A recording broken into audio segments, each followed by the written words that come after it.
All right, we are good to go. I Hi, hello. How you been? pretty good. That's good. That's good. Doing do anything? How are you? Oh, I'm good as well. Good. That's good. Do you do anything in your good week or nah? Yeah, man. Oh god, I went back through all the Maze Runners. Um Oh my god, you just brought back like a core memory for me. Holy shit. um Uh-huh. actually made me want to read the fucking books, which like anyone that knows me, I don't want to read. You And hate I just reading. like I don't like reading. It's Diablo books are pretty Yeah, much I was like about to my main say. things. Yeah. Uh yeah, I don't know. I just feel like the writing for that's probably way better than the movies. Um, but I really like the first one. Mhm. After watching that again, which I had definitely seen the first one all the way through. The second one, I don't think I ever finished, and the third one, maybe I watched a little bit of it, but I just don't remember it at all. So like Did they going back and watching all of them. What's up? did they finish all the movies or like did they finish? Yeah.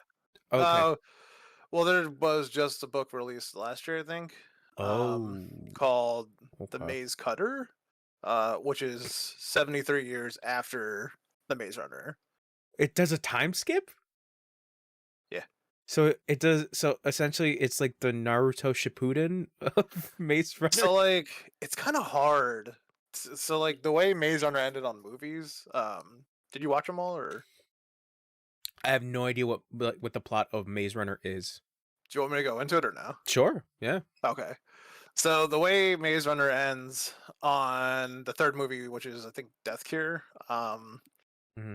they find out the lead character. Well, they find out that they can't cure The the Death Cure illness. or the Death Cure. Excuse me. Yeah. Yeah, what is it called? I think you're right. It's called like the Flamed or something. Something like Oh, that, the or actual disease in book. yeah, the disease is like the flamed or something, or Hmm. something with like a solar flare hit the earth, and that's how people are becoming these monsters. Um, and it spreads through contact of the monster, but the kids that are uh being born, so it's like the new generation, right? The new generation has a uh what's it called? Like an immune system that can handle it or something like that.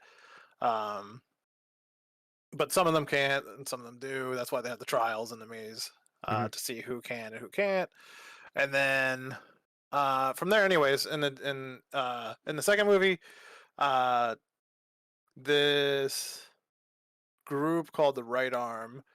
Um, So wait, hold on. What is the reasoning for the maze and why are they running? to check who is immune to the disease and who isn't, so that they can harvest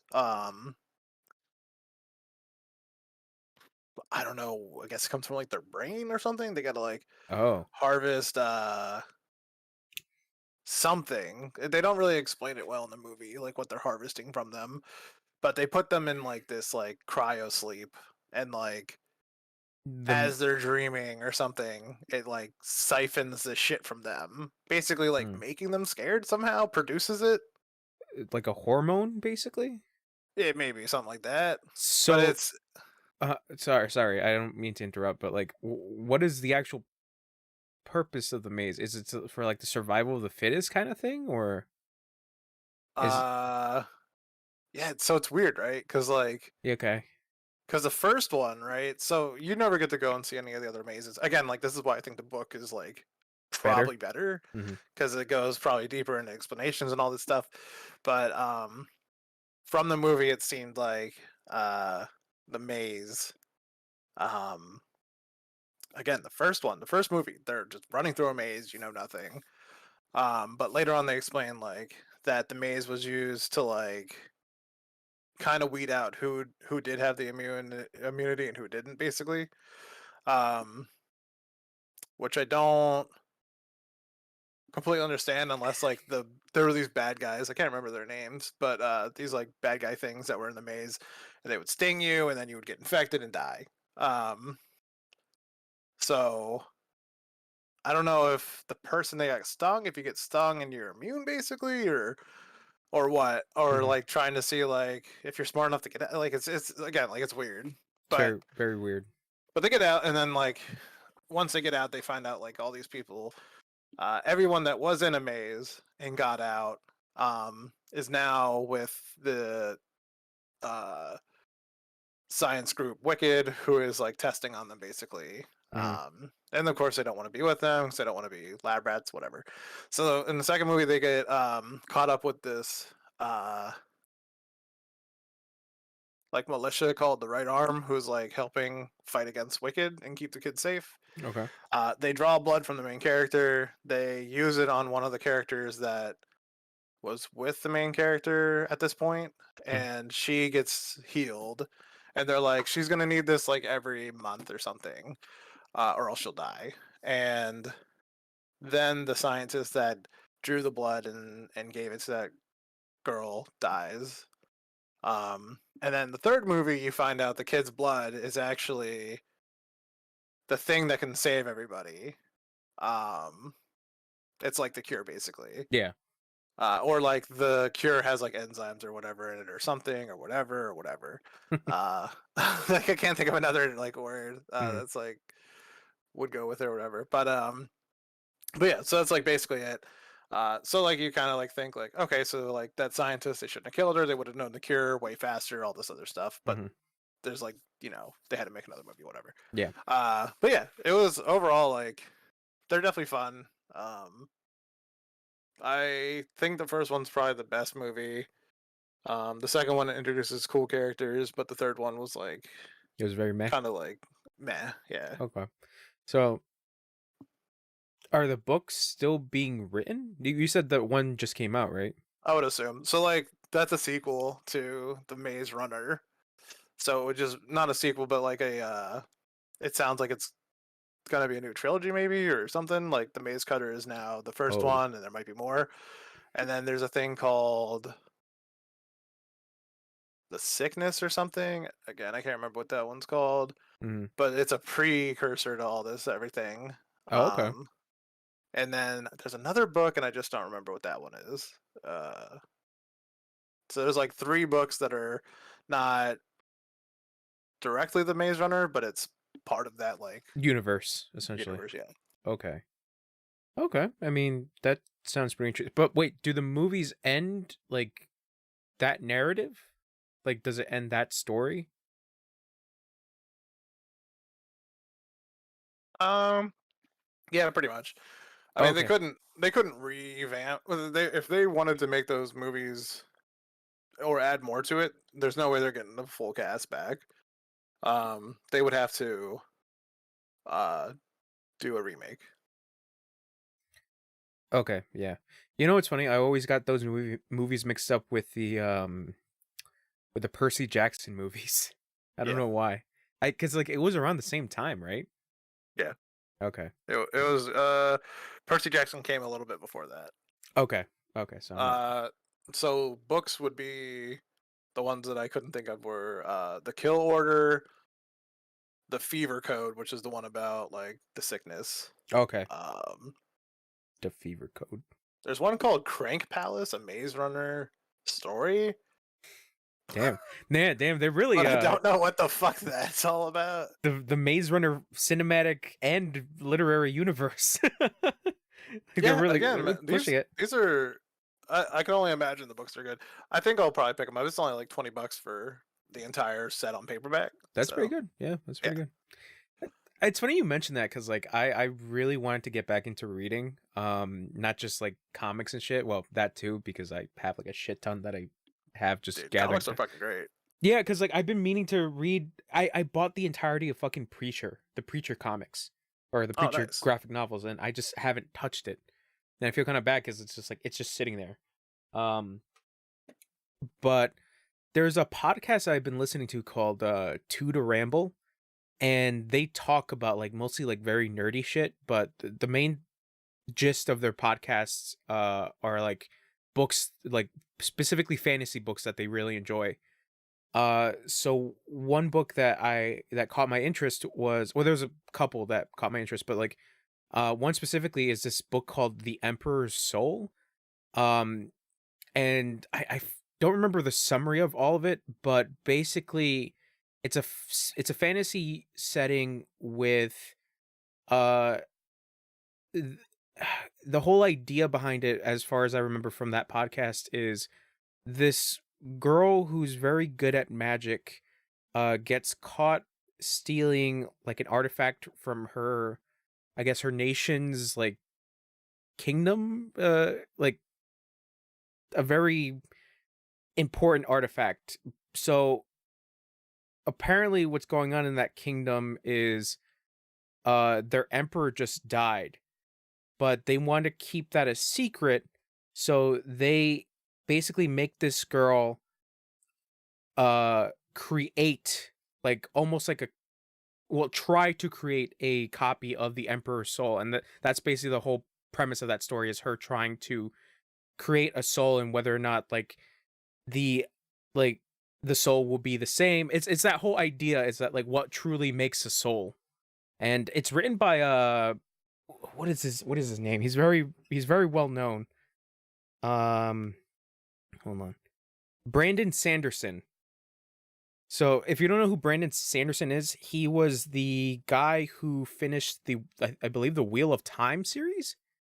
And Oh, okay. yeah, Yeah, so I never even got into that, but I know my brothers like were in that stuff. in the Wheel of Time shit, yeah, because like the Yeah. original author died, and then Brian Sanderson is the one that Brian Sanderson, excuse me, Brandon Sanderson is the one that picked up after it. Oh But wow.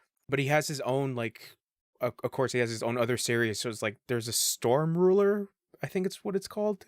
I could be getting the name wrong, but like he has his Mhm. own series of books, and I think what I've been seeing is that like a lot of people revere him as like one of the best like fantasy authors. So I'm very curious to like check out his stuff. But The Emperor's Soul is like the one that really piqued my interest. If you're like looking for like more fantasy books, that's the podcast I would recommend. Two to Ramble, because they go in. Spell it real quick. It's the number two, and Mhm. then two as to, and two to ramble. Yeah, Oh, okay. ramble. Yeah, like rambling. Yeah, they're very small podcasts, and like they have like little YouTube shorts talking about like, the specific books that they're reading, and like stuff like that. It's neat. Um, yeah. What else did you do? That's Did you read anything? nice actually. No, I do have like God, I have a fucking bunch of books I need to read actually. I've got like 6 of them just stacked here. Same. Um Actually, my brother got me 2 Diablo books for my birthday. One which is just like a bestiary, and then the other one which is like actual small stories written by one of the people that writes some of the books.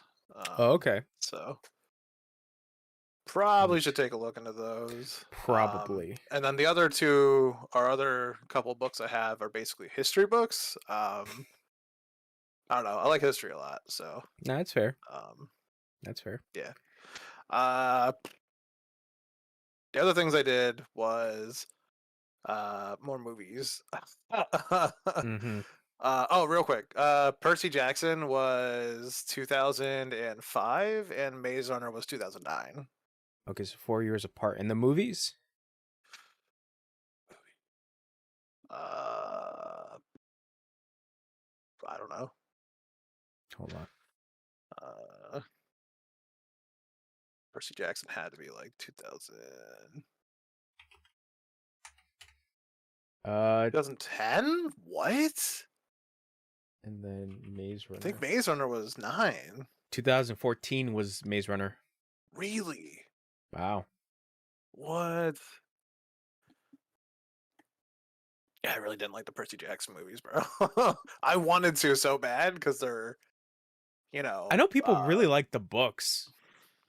I don't know, man. I mean, people, from what I remember, because I was in school at that time, people really liked the books. Um, but I never got into it. The one book that Uh, I'm surprised. So this is a book that I've read. like once, but I remember it to this day, like somewhat vividly, somewhat.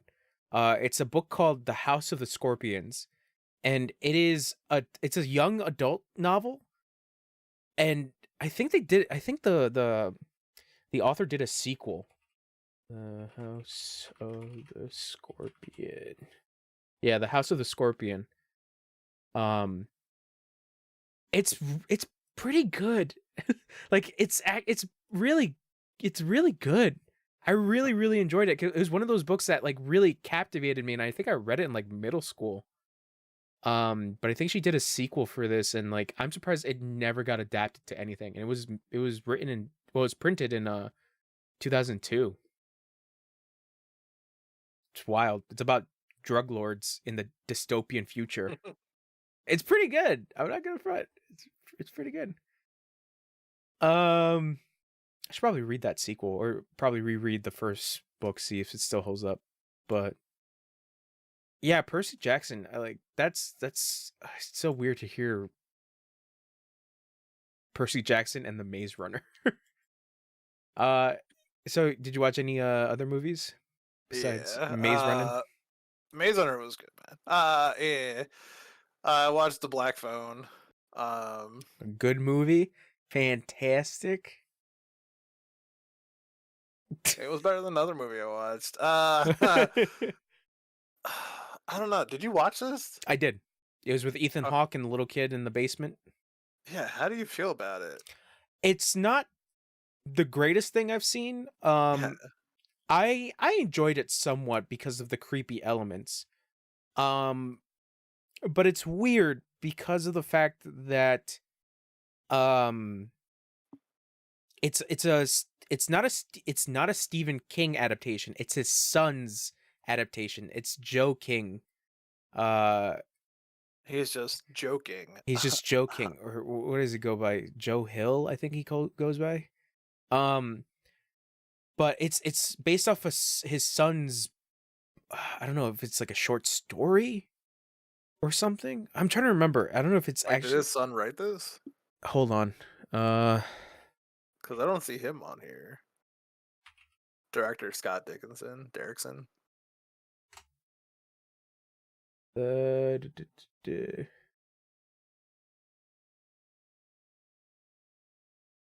hold on. Okay, so it is. What the fuck?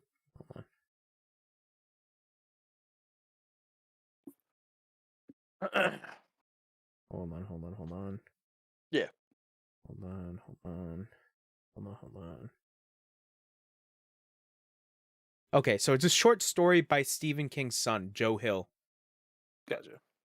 So the movie is an adaptation of that short story. I don't know, like I like some, like I said, some parts of it, but it's not my favorite movie, but I still So enjoyed this it. is where I think the difference between reading and watching something comes into play. I think I would have been more scared reading it than watching it Probably. I mean, there because I was would have my own visual of what it is, and the mask to me always was bad. it was goofy. Yeah, that I admit it was the goofy part. But And I like don't know if it's Ethan Hawke's fault for the part where he's like naughty boy, or if they should have used a different fucking word. Because I that shit made me one uncomfortable, and two, like I I was like, think, this is a silly word. but I think that's kind of the point. Is just like Stephen King.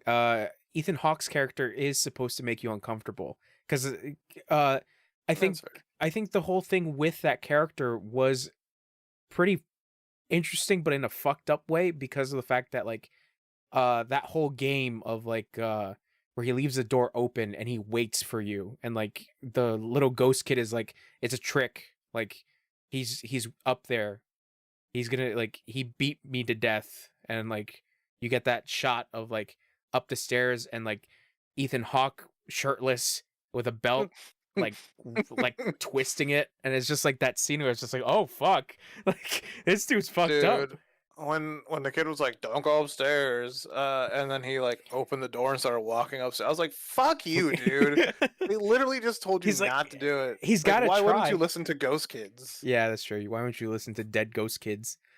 And Uh, then when he was opening the fucking door, bro, and like actually got it open, I was like, "No fucking way! Like 0% chance someone doesn't wake up." I think the thing that was super goofy was the fact that like the twist of it being that it was the house across the street. Yeah, Yeah. that was like. But Although when you did meet the guy that was like the brother, that yeah. was like, I think I know where he is or whatever. He's got to live in this vicinity or whatever. Um, right when you met that guy, I was like, it's either him or he's the brother. Yeah, but I just remembered about the goofy thing about it being across the house. The bodies were also across the house. That's Yeah, what. he was using it as a dumping Yeah, ground. as a dumping ground. Yeah. Yeah, not the best movie, but still, I think it's all right.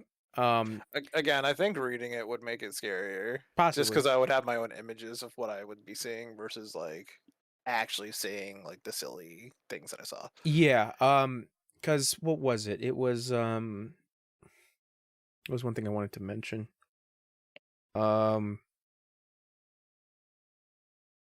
the scary parts were like the dead kids appearing dead. Like the one kid could like see the ghosts, and like they were kind of like most of them were like all mutilated and shit like that. I think Yeah. that was creepy. Um, but I don't know. I think the main kid, not to like, I'm not gonna criticize his acting because I'm not an actor, but like I thought he was okay. The little sister I thought was pretty good. Uh, because the thing that made me so uncomfortable was her crying as she was getting beat. Oh yeah, dude. It was so Oh yeah. uncomfortable. But I that, remember you saying, because I did talk to you about this before, and you yeah, were like, her crying made me uncomfortable, and I was like, I was trying to think of what part, and I was like, I don't think so. But yeah, that part definitely like she's the ugly. dad too, man, playing like a great fucking shitty parent, like beating Yeah. his kid, and I was just like, God, that shit overall, yeah, that's very So uncomfortable. there was a thing that happens at the end where like I don't know if it was an interpretation that I had where it's just like when the dad's apologizing to them and he's saying he's sorry, and like you Yeah, just see the kids' faces where it's just like we're just tired of this shit. Like every yeah. like there was something about that where I was just like, man, that feels so real. Like it. But yeah, to that little girl like ugly crying as she was being beaten. It's like I don't know why. Like it just it didn't resonate with me. It just made me be like, I feel like I've seen that. Like, you know, if a parent in like a department store or something is so fed up with their kid and like, Yeah, and it's just like you see the kid like it's good ugly crying. acting. It's very good acting. And Yeah. I was like, Jesus Christ. It's like, Um, I don't know if this is weird, but I think my favorite part of the entire movie is actually there's two parts to it. Um mm, the relationship between the brother and sister, because it's super strong, mm, and you never really see that in a lot of like movies. It's like fuck you, and then like the kid goes missing, and then they're like, oh, I wish I would have never been so mean. yeah, But in yeah, this one it's like they actually just love each other, they care about each other. yeah. And It's a nice change. because he goes home alone, she feels bad because all that Yeah. stuff. It's a, Yeah, it's a nice change of pace. it's a nice change of pace, and I think it's also from the fact that their father is an abusive alcoholic that kind of Right. like tightens their bond in the most unfortunate way. Um, but yeah, like I that little girl is very good. She's very very good. Um, Um, and then the other part I really liked about this was the kid that like beat the shit out of the other kid in the beginning. oh, the little Spanish kid. Yeah, and was he? I thought he was a little Indian kid. No, I think it was like a Spanish kid. Spanish kid. Okay. Yeah, Yeah, he beats the shit out of him, and then he like goes into the bathroom when his friend's about to get like jumped, basically, yeah, and he's like, "Stop fucking with," and he's like washing blood off his knuckles. yeah. I like that part where he just walks in and like, oh, they're really good friends. It's like that's Yeah. cool. Um, yeah, I think the other thing I really like from the movie is when the ghosts are teaching him things. Yeah. And specifically when it comes back to that kid, where he teaches him how to basically Oh yeah, beat the hit shit hard. out of him. Yeah, hit Yeah. hard. Yeah, I really like that element of the movie where it's like it's not necessarily a I don't know what to category excuse me categorize this movie. It's like It's like a thriller it's a more than thriller. anything. Yeah, it's not really a horror movie. It's more of a No. thriller. Yeah. With it's a thriller with horror elements. Because obviously you have those kids who are ghosts, which that were mutilated, and Yeah. yeah, Um. Overall, it really was just more like a lesson story where it's just like you have to be strong for yourself, basically. yeah, Um. yeah, What's it called? You know, the kid says it before, and then he says it when he's dead to him. You're gonna have to stand up for yourself at some point. Like that was the whole thing. yeah. And then he's like, Basically, "Fine, I'll fucking do it." And then he beats the shit out of the guy. He kills him, right? I think he kills him. And then he like leaves. uh, yeah, I think he does. I mean, they could leave it Oh, for whatever. I think he. I don't remember. Yeah, I don't He remember like how. busts his leg. He's stuck in that hole, and then he Yeah, beats the shit out of him with the phone. I think he kills him, but he might not. no, I don't think he kills him from that. There was something else that killed him. Oh, he choked him with the phone cord. That's what it was. Yeah, he choked him Right. out. Yeah, he choked him. Yeah. Yeah, So I can't believe he killed his brother though with that fucking axe. yeah, I think that was the most surprising part of that movie. Was just like I know, like his relationship with his brother was like kind of like a nuisance kind of thing. Yeah. Um, but I was just not expecting that, where he just like murdered his brother straight up. It's What a fucking weird. what a wild movie. Yeah. It's all right. Overall, like, I think the kids were better actors than most of the adults. I mean, I like Ethan Hawke. He's not a terrible actor. Yeah. Again, like, a lot of movies, I feel like some of the writing's just bad, and like, I don't know. I just didn't really like the character, the grabber guy. The Ethan Hawke. Yeah, the masks. He could have been scarier. He could have been everything. I think the masks are the goofy part of that movie, even though the movie Yeah. is really goofy when you think about it. But yeah, the masks were a goofy part. But I feel like Ethan Hawke being weird, I think is something that I can say. Yeah, for sure. So what was the other thing that was worse than the Black Phone? There's actually two more, but Oh, okay. this was definitely worse than that movie. So I watched this guy on TikTok. He talks about horrible movies in 2022, Mhm. and Moonfall was his Oh number my 2. god, fucking Roland Emmerich movie. I completely forgot that shit existed. Did you watch this? No, but I Oh know it my was from the God. director that did Independence Day. Do you have HBO? I did. Okay. All I know is that it's stupid. Like This it's is Halle Berry, bro, and it was bad. I mean, It also has Patrick Wilson is his name. Yeah, yeah. Patrick Wilson, which is like the Blumhouse guy. Uh put some respect on his name. That's Night Owl, all right? Oh, true. I forgot about that too. But But he's in like most of the Blumhouse, like mostly the no, Insidious is. well, I don't think Insidious is Blumhouse. Is it? I thought Insidious was Well, he's in the what the fuck is it called? Conjuring. Yeah, The Conjuring and Insidious. Yeah, he's in Insidious. He was in Aquaman. Annabelle. Yeah. So like he's like the horror movie guy. Kind of. Yeah, Patrick Wilson's career is really bizarre. Well, he got when Insidious got big, he became this like horror movie dude. Yeah. As far as I understand, unless he was doing it before, but And then the Conjuring movies came out, and then the Conjuring movies became their own like weird cinematic universe. Insidious fucked me up, dude, when I was a kid. The first movie is terrifying. It's goofy. Yeah. It's goofy towards the end when like you see the demon like run on the wall. I think that's the goofiest part, but the build Dude, up, when you saw him in the corner, yeah. I lost my fucking mind. And you were like, Had to Darth. sleep with lights on. I was like, Darth Maul, and then he just Oh, disappeared. it's true too. Yeah, Yeah.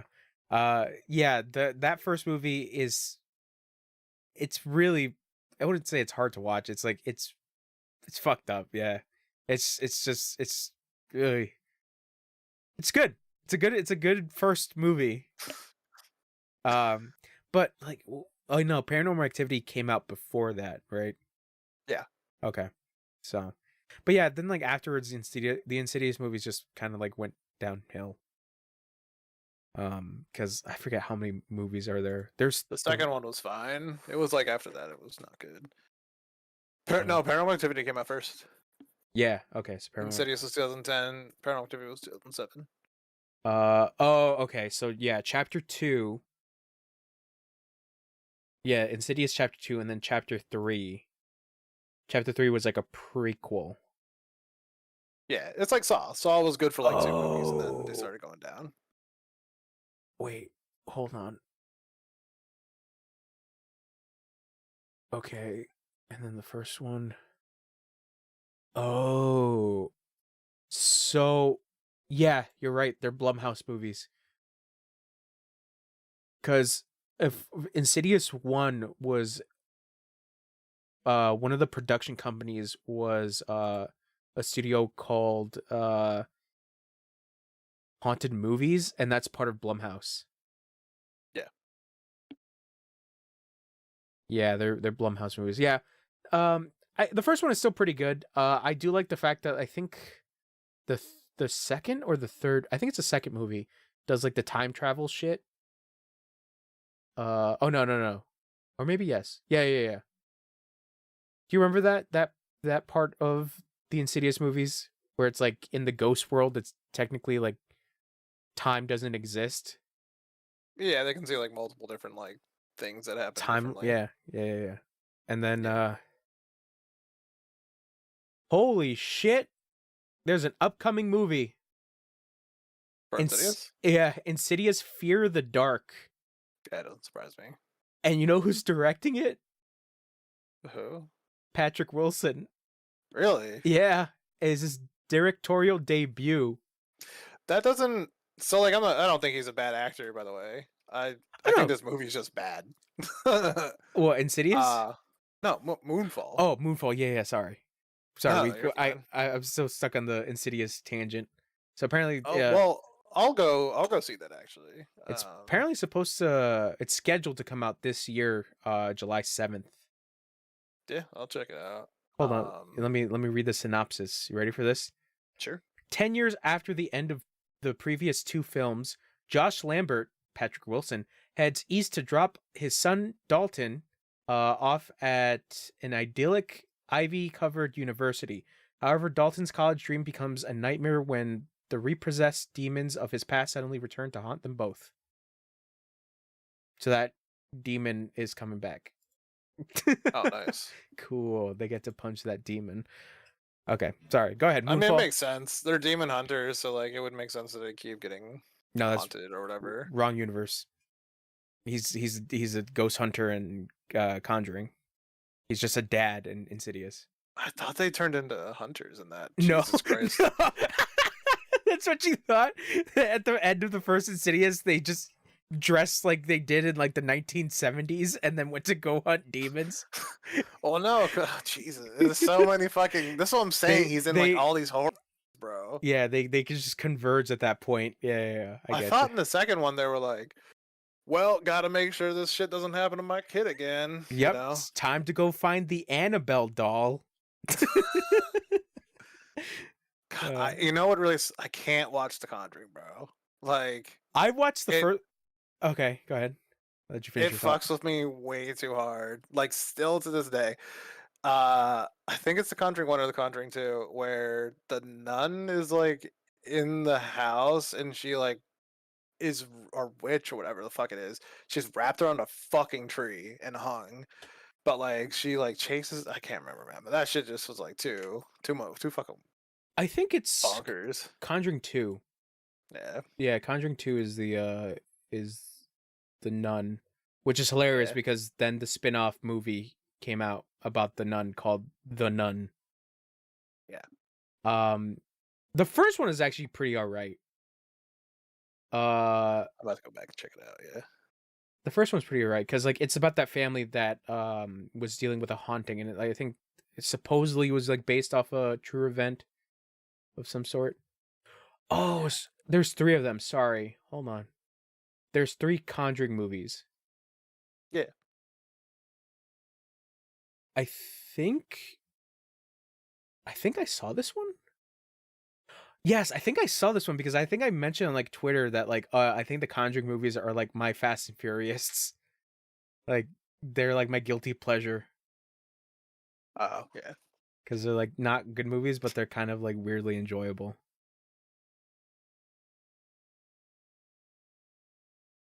Yeah, I think I might have seen this. I don't know. Probably have to check out the trailer. So yeah, it's Conjuring 1, Conjuring 2, and Conjuring The Devil Made Me Do It. And then yeah, and the other Annabelle and that shit. Anyways, yeah, Moonfall. Talking about Moonfall. Moonfall. What happened in Moonfall? Yeah, the moon's hollow. There's some type of entity in there. In the moon? Yes. So the moon was built by aliens for some reason, and they call it a megastructure, I believe is what they call it. I literally watched this movie today, bro. I don't remember half of what the fuck they were talking about. Patrick Wilson is a disgraced astronaut because while he was doing astronaut duties, a black swarm of what looked like metal pieces flying around, but like unified and would move and like a snake basically, right? It came and like knocked the entire not space station but the ship and the repair station thing they were doing, made it spin. The guy that was out there with Patrick Wilson flies off and dies. Patrick Wilson gets back inside, tries to wake up Halle Berry because she's asleep apparently because she got knocked into a wall. And then they go back to Earth, and then NASA's like, "You didn't even try to save the guy," and all it was like a solar flare. Like you are like stripped of all your shit and you're fired. And I don't know, call it like 15 years later or whatever. Not even like 10 years later. And Patrick Wilson is like a deadbeat dad, sitting at a house, his wife remarried, all the like terrible shit could happen to him happened to him. And Halle Berry is like promoted and shit and like the best like astronaut now or whatever. And of course like they're friends or whatever. Anyways, so the whole thing is he gets like he gets justified for like what happened because Halle Berry goes and finds out, she like digs around basically, finds out that like there's a video of what actually happened because they have cameras on their suits. And from Patrick Wilson's like vision 10 years ago, with the camera, she sees the black thing that came out of the moon and like spun their ship. And she's like, "Oh my god, why would they cover this up? I can't believe this." And then she like makes a team with Patrick Wilson and is like, "We have to go out there and save the day." So they like strap on like explosives to like a rocket ship and they're going to go fight space alien magic and save the moon. Sorry, you just ended that. It's bad. It's so bad. I can imagine. Let me ask you this: did you like Independence Day? Yeah. Okay. Did you like Independence Day Resurgence? I never watched it. Did you like Day After Tomorrow? Yes. Okay. So I don't know. I don't think they're great movies, but yeah, Independence Day is different. So the reason Independence Day is so great is the actors. They really did a fucking good job pulling the fucking movie. Because, like, aliens are silly, right? but like the way you have Will Smith, who's basically a comedian, uh, and plays like a lot of comedy in that. There's a couple serious parts he has to do, but a lot of it like he's just joking around. And then who the fuck is the other guy? Jeff Goldblum. Yeah, again, like another like comical dude, like Jurassic Park. He was always a lot pretty funny in it, and all this other stuff. Uh, so I mean, like the way the movie came out, like it was a lot of like humor mixed with like the end of the world, right? I don't know. I enjoyed from what I remember, I enjoyed Independence Day, but I would have to rewatch that movie because it's been so long since I've seen it Yeah. to like see whether or not it still holds up. And then for what's it called, the Day After Tomorrow, like I don't know, I like cataclysmic shit, like where something's gonna like destroy the fucking earth or Mhm. an entire like country is about to get fucked.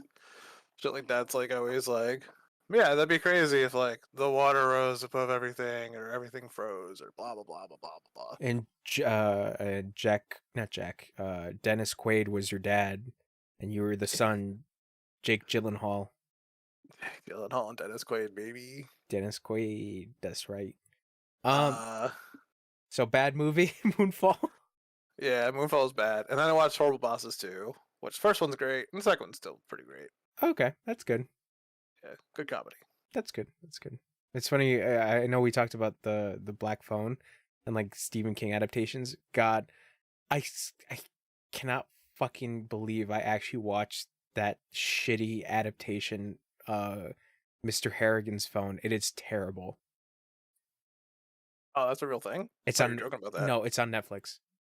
It's based off a short story from Stephen King, and it is one of the worst Is things. this the same thing? What?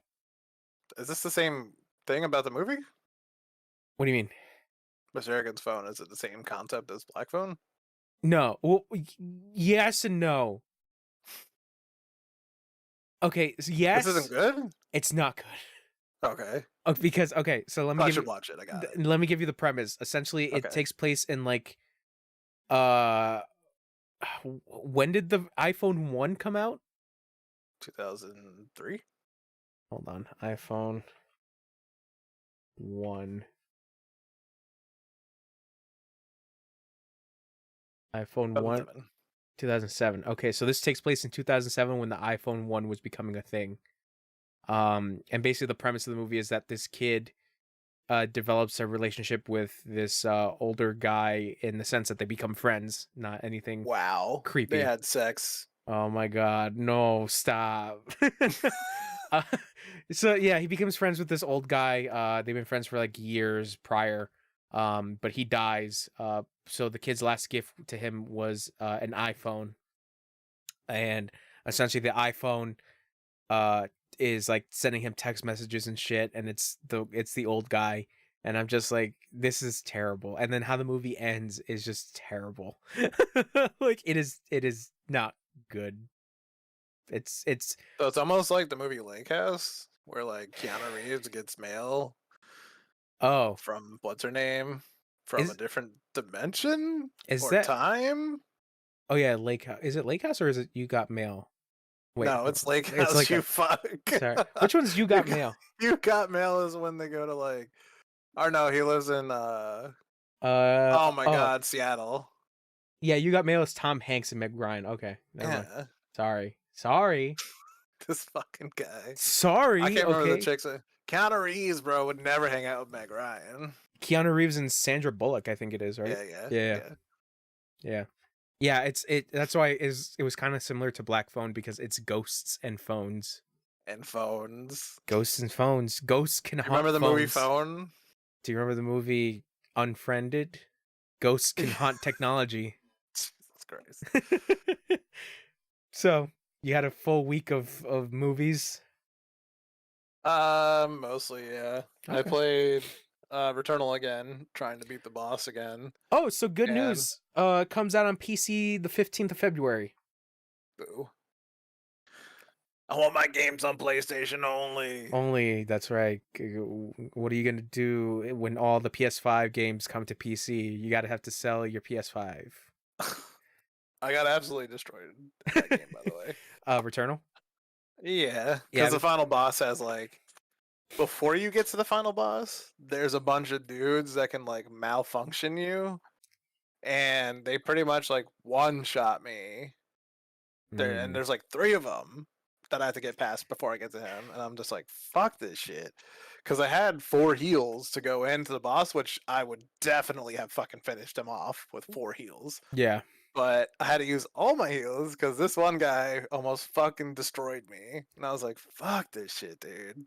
So God, the I'll be more running it again. yeah, like the more I like really want to go back to Returnal, the more I start to remember the amount of times that I died and the amount of times I got like really like pissed off because I'm just like I don't know if I can keep doing it with that game because it's tough. That game is That- really tough. That's why I had to take a break, man. I Yeah. couldn't sit there and do that over and over and over. Same. Yeah, it was the same thing for me with Hades, but I got that one run, and then to get the real ending, you have to like do 10 runs and also like establish all your like essentially all your social links with everybody in your like little hub world. Oh yeah. Yeah, I'm like I made Hades. it out in Hades and then died. Yeah, Hades is a fun game because it is addictive. I give it that, but like I think I just had to take a break from it because I'm like I don't think I'm gonna be like actually getting all 10 runs because like Yeah. even getting the first one felt like a fluke. I actually would if they made a Returnal 2 and it was the same exact concept, but they had like I think they have like 8 bosses right now, maybe less. Mm. If they made a second one and put in like 25 bosses and could get a story as good as this one again, I would be completely down to pay another fucking 70 fucking bucks to play Returnal 2. Yeah, Or if they wanted to make a brand new game that just has the same concept, I'm fine. you beat this, right? I watched the ending because Oh, okay, that's right. Wesley had beat it, and then I think he told me a little bit about how it How it ends. got done, and I was like, I'm just gonna watch the end because Okay. I didn't think I was gonna beat it. Like it the mystery is still one of the cool parts about Returnal that's part of the reason as to why I want to go back, but damn it, that game is so fucking hard. Uh like oh Yeah, god. I think the funness of it definitely counteracts the pain of like how hard it is because it is really fun. The guns have great types, and that's the thing. Like everything's randomized, so Yeah. Yeah, it's a it roguelike. makes it more fun to actually go back in. Right? Yeah. Yeah. I'm just saying, like those types of things, I have way more fun with, usually than like a set like parameter of like you get this, you go do this, walk this way, follow linear type games and stuff like that. That's fair. Yeah. No, it's funny like people are like, "Oh, you got to give people who beat Souls games credit cuz like those games are really hard." No, I man. do. Nah. People who beat Returnal, you got to give them credit because that game it's just RNG and you just got to be prepared. That's all it is. Like, Yeah, I mean, I really don't think the last boss is not hard. Like okay. once you get to him, he's really fucking easy. Yeah. Again, those fucking little mini guys you have to fight before you get to him are just way Just fucking more annoying. okay. Fair enough. Fair enough. But yeah, I'll probably get back to Returnal because I bought a copy and just it's just sitting there. Oh no, yeah, for sure. I think it's been like months since I played it as well, so might as well get back to it. Anything else you played? Destiny, of course. I'm getting ready for the expansion. When is that coming out? The 28th, I think, of February. Oh, okay. They just put some new information out that you're no longer gonna have to use a certain subclass type, like energy type for your armor to Mhm. put certain mods on. I believe all the mods are going to be unlocked, or you're gonna have to level up to unlock them or something instead. That's a new unlock way for mods instead of buying them. So that it's not like, so you don't have to wait and buy them. It's like, hopefully, I think what they said was like you're just leveling up to unlock them. So that's a better way instead of purchasing. And then there's going to be in-game LFG, and then there's going to be in-game set up your character with different items. So like builds, you can make a build, save it, then make another build and save it. So like let's say you have a build for raiding. So you pick that build, it links all your shit to your character. You're now ready to go raid instead of changing every single individual armor, gun, subclass, all that stuff. Instead of changing all your stuff, you have it saved to pick it. And then let's say you want to go to PvP, you just pick the PvP save list that you have, and all your guns from that list is put on, all your armor's put on for PvP. Okay. This is something you could do from a third-party app right now, but they don't have this for Destiny from Destiny or Bungie. Oh. Okay. So the Bungie's So- doing it now. So yeah, I was about to say, so now they're implementing it. They're actually Yeah. Okay. Because people have been asking for it for like, A while. this game's been out for like 8 years, I think, or something like that. Destiny 2. I think So like since Destiny 2 came out, pretty much people have been like, why aren't we just doing this? So I mean, yeah, might as well. Yeah. Okay. Well, yeah, I don't know. There's a lot that's been going on with Destiny. I think 2 people lost their character recently because of a issue with the server. Then Ooh. that's a scare for everyone possibly losing their character. And then personally, I was getting like error coded, and my friends were getting error coded to the point of like we were getting kicked from activities, just randomly. And I thought it was my internet, and then we all checked our stuff, and we're just like, we noticed like we were fighting enemies and they were reviving. So like we killed Ooh. like 20 guys, and then their bodies were still there, and then they would just have full health bars again. And we did this like 8 times, killed them, and they came back, killed them, and they like they didn't disappear, but their health bars just went down and then came back and then down and came back. And I was just like, I can't understand what's going on. Servers. Dude. Online games. It's so bad. Yeah, that's pretty bad. Other than that, I played like some other games. I just can't remember, but it was a good week so far. That's good. That's good. As you remember what games you played, I guess I'll talk about my week then. Unless you had anything else. No. Destiny sucks. Keep going. Okay. So yeah, try to remember what you played else. But my week I didn't really do anything too crazy. Movies that I watched, I finally watched one of the most anticipated movies that I completely forgot about from last year, that I just like saw and I was like, "Oh yeah, I've been really meaning to see this movie." It's called The Banshees of Inisherin. It Did you say what?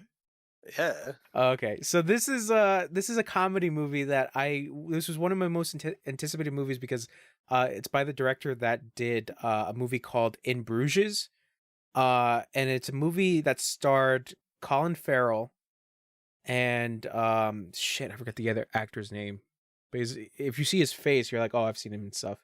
It looks like the Adam Sandler guy. Colin Farrell? No, the other guy. Oh, Brendan Gleeson. That's his name. So Colin Farrell and Brendan Gleeson were in the movies In Bruges, and they were basically like they were basically like partners in that movie. I can't really explain the movie because like it's one of those movies that you kind of have to see because it's a little hard to explain the plot. Actually, it's not really, but still, I think it's one of those movies you should see. But Banshees of Inisherin is another movie by the same director, but it's with Colin Farrell and Brendan Gleeson again, but different characters.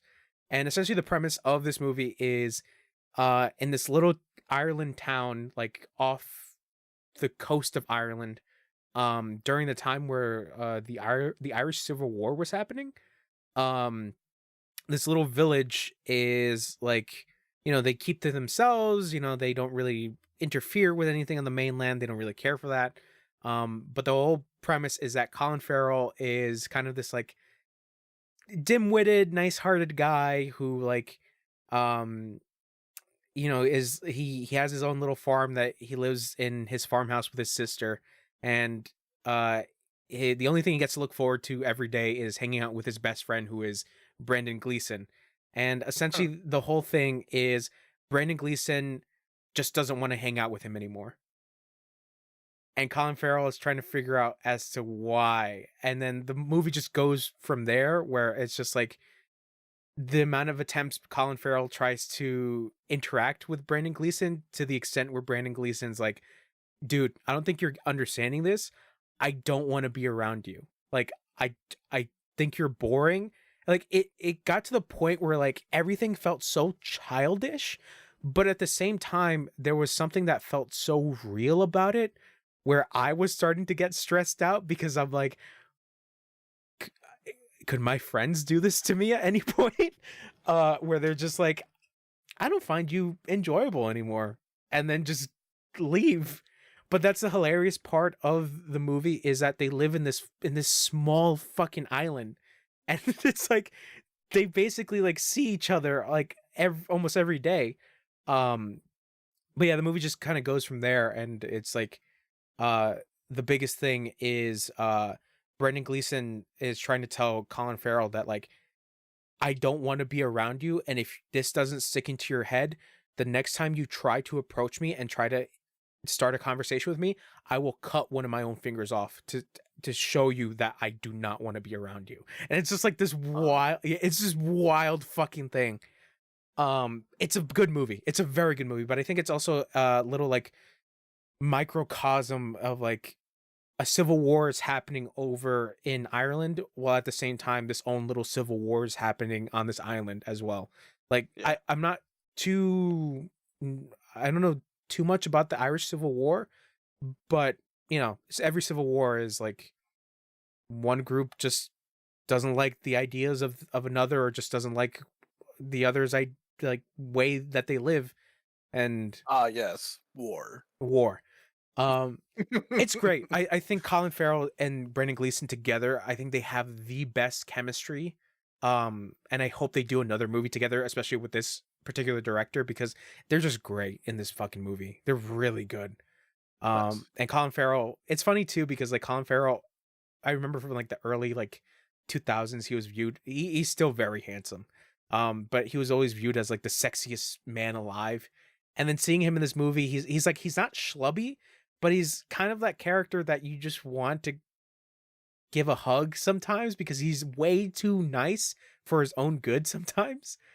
Um, and yeah, it's just an enjoyable fucking movie, and I recommend it. I really, really recommend it. The Banshees of Inisherin. Um, so what else did I watch? I've been keeping up with this Korean soap opera. Well, not soap opera. This Korean show on Netflix called Stranger. I'm on like episode 4. It's pretty good. I think I mentioned it on the podcast. It's basically a murder mystery kind of. This attorney's trying to figure out the death of this guy who was like an informant. So far it's pretty good. Oh, Um, yeah, I do remember you talking about this. Yeah. So the other thing that I watched on Netflix was a thing that me and my cousin planned on watching together. And it is Netflix's Cowboy Bebop live action. We Oh, only no. It's 10 episodes, but we got to 5. I can't give my full thoughts in it because obviously I haven't finished it, but from what I've seen so far is that it has neat ideas, but I think the problem is it shouldn't have been a Cowboy Bebop thing. I feel like it could have worked as its own separate thing, or if it was set in the universe of Cowboy Bebop. Mm. Because the problem is that I I I was watching this, and the show tries to incorporate stuff from the anime, whether it be elements or characters.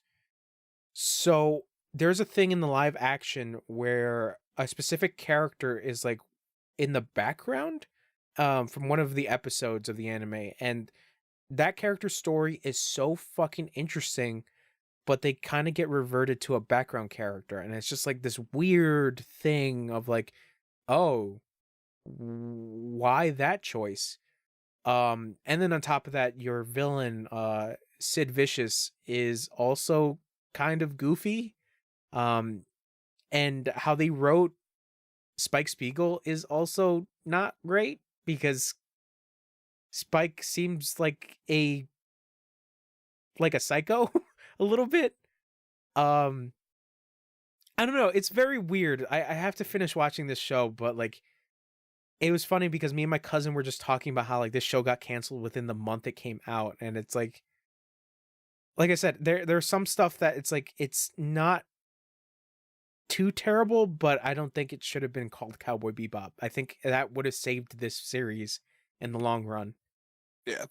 But obviously Netflix knew the weight of that name, so yeah.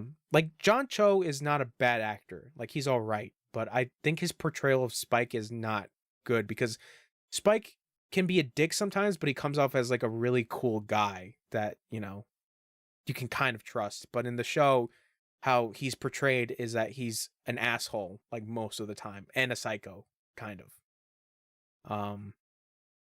Yeah, it's very weird. Very, very weird. And what else did I watch? Oh, I fuck, hold on.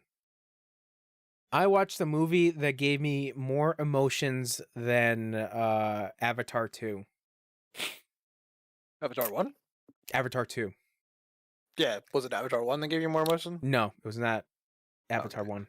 The movie I'm talking about is Puss in Boots: The Last Wish. I saw your post about this. That is a very good movie. I did see some like cuts from it, and it doesn't look bad. So it's animated in the way Spider-Verse is animated.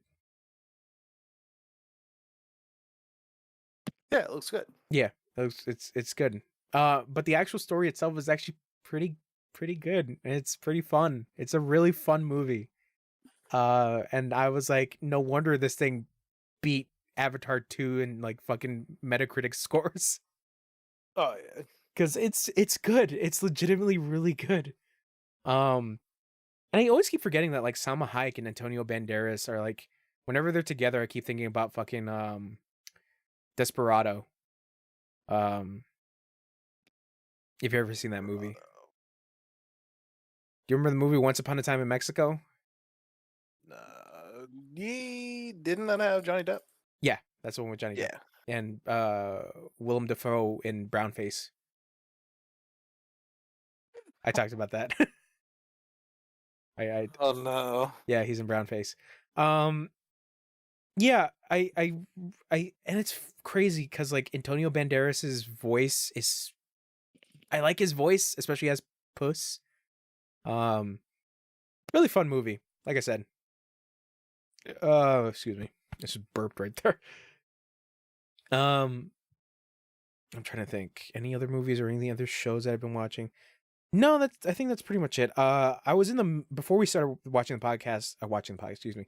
Before we started talking on the podcast, I was in the middle of watching the movie that I mentioned last week, The Pale Blue Eye. It's okay so far. It's also a murder mystery with Christian Bale as a retired detective. Christian Bale. And I'm trying to figure out who the guy who plays Edgar Allan Poe is. He looks incredibly familiar. Hold on.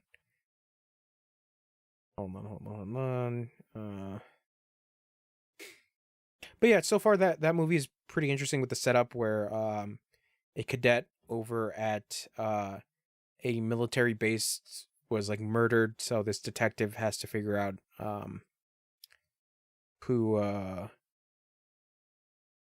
who is the murderer. Oh, and the guy who plays Edgar Allan Poe is the guy who played Neville Longbottom.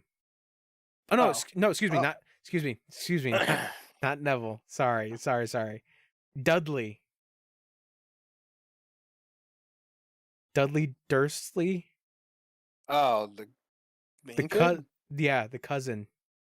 Gotcha. But yeah, that's the kid who plays oh, and he was in the that movie, Buster Scruggs. He was the guy with no arms and legs. You remember. Yeah, you remember. So yeah, that's basically it for movies. Now for the video games, I don't know if I mentioned last week that I beat Halo 3. I think I did. Yeah, I beat Halo 3. But I also beat Halo 3 ODST. ODST is pretty good. It's different. I enjoyed it. The one thing that was a little weird was the dialogue, because it tries to do like kind of like a noirish dialogue. I think the line that made me laugh, but I don't think it was not intentional, was Nathan Fillion's character talking about how he was in love with this woman, and basically it's at the end of the game, and like he's in love with this lady, and they kiss, and then he looks at our player character and he's like, "Hey rookie, you ever been in love with a lady?" And our character just doesn't say anything, and he's like, "Well, if you ever find a lady, make sure she's got balls." And then I was like, "What?" It was the weirdest fucking line. Oh god. It was so fucking weird. But yeah, ODST was still a pretty good time. I do appreciate that, like, it does a detective story kind of, where your rookie character is trying to like piece together and like where his other companions are. And yeah, it was fun. I'm in the middle of playing Reach right now, but I put it on the legendary difficulty, and I think that might have been a mistake. The gameplay in Reach and ODST and the visuals upgrade from all the other ones to ODST and Reach are significant. Yes. Yeah. And I really enjoyed those games. Yeah, I'm still, like I said, I'm still playing through Reach. I like the crew in Reach, but like they really haven't had a moment to shine besides the character George, which is the big gunner guy. I think he's kind of cool, because he speaks in Hungarian, and like he's trying to, it was like a little moment of him like talking to this girl who's like whose village got attacked, and like there's a really like humanizing moment with him where like the big guy is like the big softy kind of. But yeah, like I said, I was playing that. I'm playing it on legendary difficulty, and like I said, I think that might have been a mistake because I realized how bad I am at first-person shooters. Because I just keep getting my ass whooped, and its combat kind of goes back to Halo 1, where you kind of have to find health packs. So there's that. But the neat part of the gameplay is power-ups. So I like the fact that in Reach you have choices of different power-ups you can have, of like an exploding, like currently what I've seen so far is like the exploding shield and running, which is a weird power-up, but like yeah, running is like one of the power-ups. So far so good. Pretty good. And that's one of the things I wanted to bring up. I actually bought Halo Infinite, the campaign. Nice. So yeah, I guess I'm gonna be diving into Halo this year. Better late than never. So What yeah, made you want to get into Halo? I don't know. I think there was just a part of me that like was, well, I played Halo 1 last year, I think. Hold on, let me see. Hold on. I think it was last year or the year before. And I've had the Master Chief Collection for like a good fucking while. Was it last year? No, it was the year before. Yeah, and I just had the Master Chief Collection just sitting there, so I was like, I should probably play this series just to see how it is, because I like I mentioned before, in last episode, it was that like I thought Halo 1 was pretty cool, but like something about me getting lost in the world or like in certain hallways and stuff like that because of the fact that I've been so spoiled on like checkpoints and like mission markers is something that like I kind of like got away from Halo for a little bit because it's just like I felt so tired of like looking for where I was supposed to go and getting lost. But after Halo 2, which I played when like this year? Was it really this year? Yeah. After playing Halo 2 and realizing that Halo 2 was really, really fun. Um, yeah, Halo 2 was this year. I'm like, all right, I'll just dive into it. So I started playing Halo 2, got really, really, I think because of the fact that the story of Halo 2 was so much more interesting than one's, because of how fucking nutty it goes. And then I'm like, all right, finished with 2, going straight into 3. And then 3 was just like this action bombastic shit. And I'm like, okay, that's fucking dope. And then ODST being like kind of like with its tone a little different, where it's a little bit more somber. And then the jazz music kind of adds to that. And it's like this noir kind of feeling. I'm like, that's cool. Really enjoyed that. And yeah, I just like the differences of like each Halo game where it's like, 2 is still action, but the story is really cool. And then 3 is a shit ton of action with like different little elements and things like that. And it just kind of progresses from there. And I think the reason why the main thing as to why I'm so interested is to see the progression of each game and to actually kind of have a like a stance on the Halo series, because it's a series that I am getting into now because of like I don't know, like I don't know why I'm getting into it now, but um it's always piqued my interest, but I never had an Xbox until like fucking 2020 or 2019, I should say. So yeah, it's a weird thing because like I said, I it's a there's a lot of games I've missed out on because of like it being on a different platform. Like I didn't get to Gears of War until like I got an Xbox 360 for my uncle. And when that was like 2018, 2019. I played it on my friends with them, but the first time I got to actually play it solo was on a PC. What, Halo? No, Gears? Gears. Yeah. It sucks that Gears is not on, well, it's on Windows 10, not Windows 10, excuse me. It's on Windows Games Live, that shit, whatever that service is. I saw the disc, bro. Oh, you have the disc. Okay. So you're good. Uh I've been fuck dude. I really want to go back and play through Gears. I really want to play through Gears. I'm surprised Microsoft hasn't brought that to PC. We 'Cause have like Xbox now, so you could just play Gears. I bought like I have all the Gears, so I'm gonna get You should through it. play them. They okay. One was good. I know that. One was just good. I don't know about the rest of them. You never played 2? Again, I played it with a friend. I never actually like Got got through like it. balls deep into it. Yeah, okay. They're fun. Balls deep. They're good. They're really good. 2 was pretty good. 3, I know people fucking love out of the wazoo, but like 3 is really strong. I just love the Coal Train, baby. Yeah. Coltrane go woo. Woo. uh Batista. oh yeah, Batista really wanted to be Marcus Phoenix. That too. And there's also a Marcus Phoenix skin for him in Gears 5, I think. Yeah. Um Gears of War is a really good series. I do want to go back and play through those. But oh, so this is also the other thing. I think I mentioned this is that I bought the Master Chief Collection on PC because I don't know why. I think this was also another thing that I was experiencing was that for some reason the Xbox One version of the Master Chief Collection, specifically for Halo 1 and 2, don't run good. So I remember getting headaches because there was like from what I've seen on forums is that like apparently that the frame rate kind of has problems. Um but that's the only thing I remember is that like I started to get like headaches from playing I think Halo 2 on Xbox One. And then playing on a PC was a different experience because like better framed, bro. Oh yeah.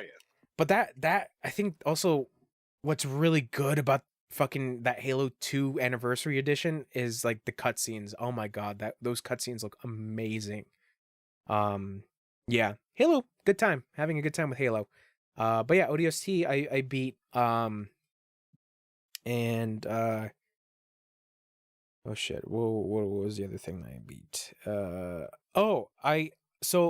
I beat Portal 1 Oh, nice. just kind of on a whim because Portal got an update for Portal with RTX with the ray tracing and shit like that. Mhm. So I was like, all right, I'll try the update because I have a 3090. And that fucking game, that RTX shit really pushes this card like a lot. But Portal as a game itself is still pretty fun. And yeah, I just like was playing around with it. Oh, excuse me. I was playing around with it, and it just got to a point where I just played through the entirety of the game, and I was like, yeah, Portal is really fun. I gotta play Portal 2. Even though I played Portal, that was the first Portal I got into was Portal 2. But it's been so long. I think I played it on the PS3. And it's been so long, so I want to play through Portal 2. Oh yeah, and I'm also playing through Half-Life 2. That's just a game I have not beaten, and I keep hearing that like people love Half-Life 2 so much more than Half-Life 1. But Half-Life 1 was the Half-Life I played first, and I really liked Half-Life 1. What else? Yeah, nothing else. But let me ask you a question, bro. Do you Yeah. like real-time strategy games? Do you like RTSs? Yep. Okay. Is League an RTS? No. Okay, good. You're talking about when you have troops, you move all your troops together and stuff. Yeah, like you build Yeah. troops and shit like that. I know what game you're talking about. I saw your post. I think I might like RTSs. Yeah. Yeah. Age of Empires. You ever play that? No, I've been really curious on that. It's an RTS. I think it's considered RTS. Yeah, I'm pretty sure it's RTS. StarCraft, really good. Mhm. Highly recommend. Yeah. Oh, and I also got Halo Wars on PC as well. I never got to play it. I should play that. Yeah, I think it's on sale right now on Steam. It's like $5 if you're interested. Now I'm gonna hop on and check. Well, if it's that cheap, I might actually want to play it. That's how I bought the Master Chief, not the Master Chief, the Smaster Chief. the campaign for Halo Infinite because it's on sale currently. But so the game I'm talking about that I beat that made me realize that I think I actually might like RTSs is Warhammer 40K Dawn of War. So I can't do Warhammer.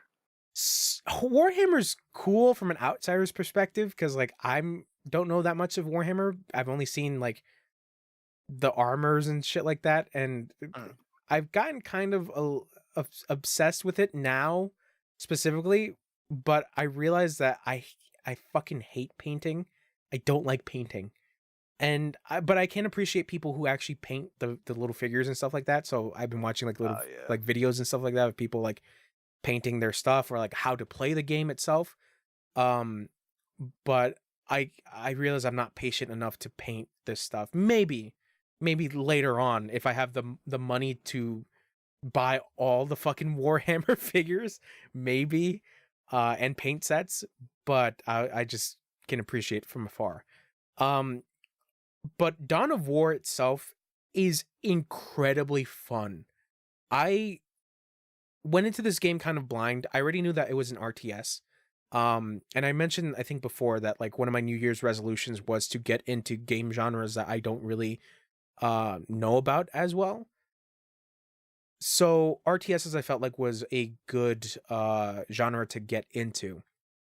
So I kept looking on forums and shit like that to see which RTS game is good. And the first thing I kept seeing was Dawn of War. And then I looked into another forum. Okay, what are some good Warhammer games? And specifically Warhammer video games, and everyone's number one on their list was Dawn of War. So I was like, okay, gonna try this game out.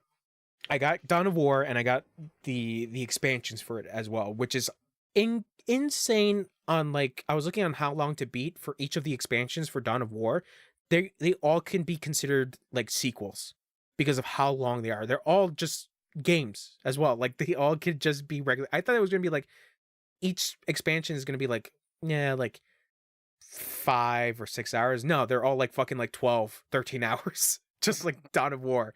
Uh so I can appreciate that. I could go back and check out these games. But I realized that there's something about RTSs where I think it hits that minor OCD in my brain where I can control the amount of troops that I like. I can control all these things that I want in order for my battle to be successful. And um I don't know, it's just like the micromanaging aspect where I kind of like. And I it's crazy to think about it now when I just started playing the game that I was really enjoying myself, and I was like, I got into like mission 4 on the same day that I was playing it, and I was like, and like each mission is like it took me like roughly like 20, 30 minutes to get through per mission, and I'm just like on mission 4, I'm like, I think I'm addicted to this. I think I really like this. Um and yeah, the only criticisms I have for Dawn of War is that like the game gives you a tutorial for those that don't know how to play RTS games, and I appreciate that. I really like that. But there are some things in the tutorial that are never explained. So there are certain like little menus and things like that that like I just didn't know, and I basically throughout the course of the game I had to either go online to see the instruction manual, because this is an old game that I'm assuming was probably in a box that came with an instruction manual, um and uh or forums to talk about like, okay, what do I do in this certain situation and shit like that. um so I played through the game in normal mode, and it was still challenging because obviously this is my first RTS game, but it was still fun. Like I didn't really feel like there were moments in the game where I felt cheated. So um but there were moments where like I started up a game or I started up a mission, and I like got all, so this is the one thing I had to learn on my own, was how to get rid of troops, because this is one of the things I messed up on. Was in this one particular mission, I basically this to me this felt like cheating, was just like waiting out the amount of time for stuff to be built and then going out to fight. But basically I was setting up my base. So I got all my shit together for my base. I got all the things I can upgrade my troops and shit like that. So I get all my troops and they're all ground troops. So I'm like, okay, good to go. Where the mission starts you off, where your base is at, you're basically stuck on like a little island and you can't go anywhere. Like you need flying troops.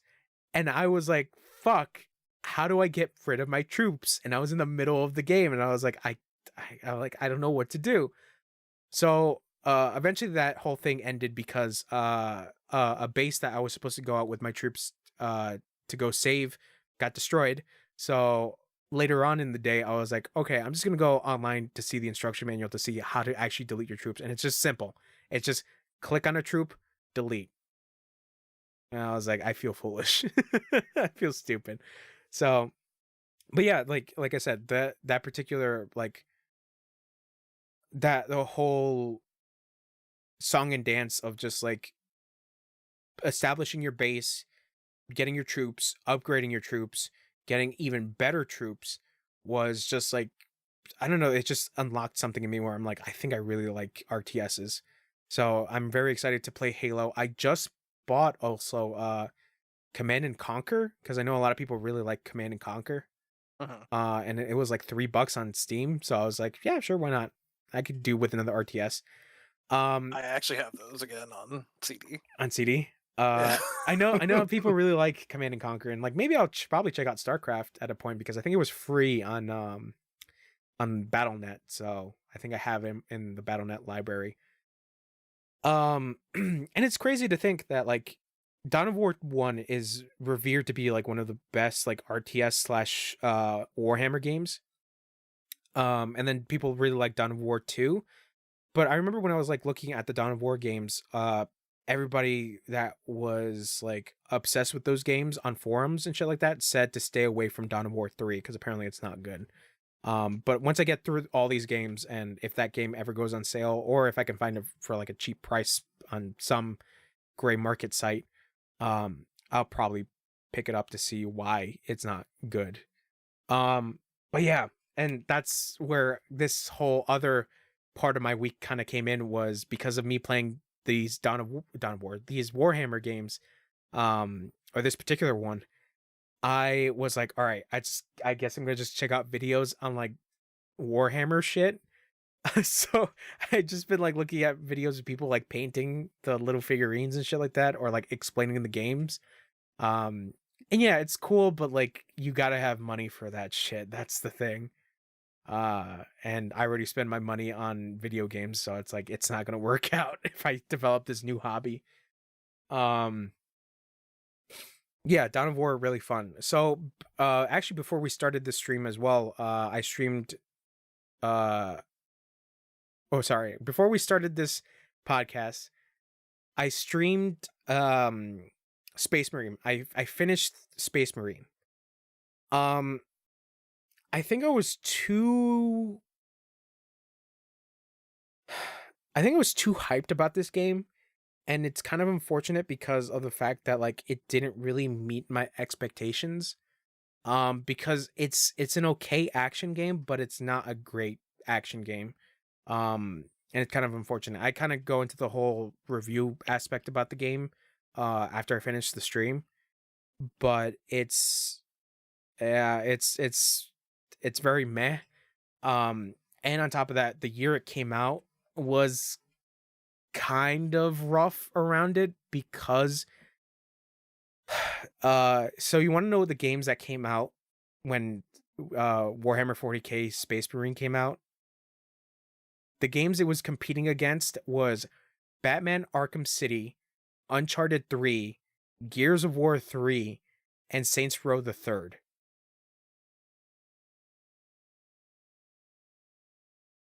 I know. You don't know what to say. I mean, it's like any other game that's got to go up against AAA's, you know? Yeah, so Donna, Jesus, it's gonna get really annoying.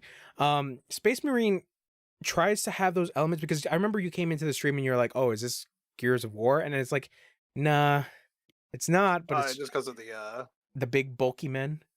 well, no, because of Chainsaw. Oh, okay. But like it's trying to have those elements of Gears of War kind of, but it's not done well. It's done competently, but it's not the best. Um yeah, it's just like, and the ending was kind of lackluster because the final boss is just waves of enemies. And then you get to a QTE sequence and that's the end of the game. And it's like, damn. And I think the reason why I was like a little too hyped for this was because of the fact that that sequel trailer looks really good for Space Marine 2. And that's where I'm keeping my fingers crossed, is I hope that they work on the combat, because the combat after a while, like when I first started playing the game, I was like, okay, this is kind of all right. And then towards the midway point was where I legitimately started to get bored of the combat itself. And I'm like, that's not a good sign, where I'm starting to get really, really bored from an action game, because the combos are so simplistic and it's just like, "Oy." And then the guns are pretty cool, but the main thing that I kept talking about was shoulder switching. There's no shoulder switching at all in the game. So there are moments where I just like dying because this enemy is fucking hitting me from a side that if I just shoulder switched, I could have gotten them. Yeah, there was a couple of things I just didn't like about this game, but overall, it's okay. Not my favorite action game. And yeah, that's basically it for stuff that I finished and I beat. And currently right now, before actually we started, like literally when you texted me, oh, I'm here. I was trying to get back into Diablo 2. Um, Hmm. so I keep seeing online that like you're supposed to fight Diablo at like level 30 or like above, and I'm like only level 27, and I Mhm. keep getting my ass whooped. But also I'm supposed to have like fire resistant shit. So I mean, open a portal, fight him, heal, leave. Go back to the portal, open a portal, fight him, heal, leave. That's okay. exactly how I've played that game for years. That's how I fought what the fuck is that boss in the second act? Duriel. Is it Duriel? Yeah, I think that's how I fought Duriel. Yeah, that's how I fought it. Yeah. So Diablo 2. And yeah, that's basically it for video games. I actually downloaded the demo for that One Piece game, but I haven't I booted it up and I haven't gone back to it. But apparently it's a turn-based RPG Hmm. in One Piece world, so I'll be checking that out, and I'll probably That Banshees of I don't know what the Inishirin. fuck that word is. What is it? Inishirin. Yeah, that one. There's a guy named Barry Keoghan, Keoghan. I Oh, was you trying mean to figure out Joker? why the fuck I know his face. I watched Dunkirk. Oh yeah, that guy has a very recognizable face. Yeah. Yeah, Uh, okay movie, I guess. Dunkirk. Yeah. Oh, I like Dunkirk. Yeah, Yeah. it was pretty good. I just saw that kid from the movie that you would watch, so I was like, oh yeah, I forgot I watched that. you're like, oh, okay. And then did you like Harry Styles? Was he in the movie? Yeah, Really? Was he? he was Harry Styles. Okay. I don't know. Yep. Uh, uh, I would say I would recommend watching The Darkest Hour, especially at the fact that you watched Dunkirk, because it's basically that's how I watched those movies. Was I did like a double feature basically of like The Darkest Hour and then Dunkirk afterwards, because it's basically The Darkest Hour talks about how Winston Churchill was setting up for the Dunkirk rescue. I didn't even Uh, know that was Harry Styles. That's crazy. Harry Styles. I'm trying to think what else. There was one last thing I wanted to mention before I was rudely interrupted. Sorry. Wow. uh, uh, fuck, what was it? One Piece game.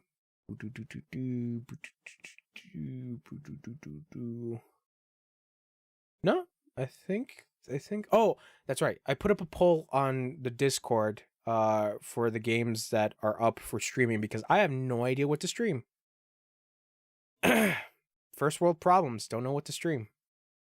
So the choices are Stray, Fable 1, Final Fantasy 13 Lightning Returns, Digital Devil Saga 2, No More Heroes 3, and because of your statement about fucking the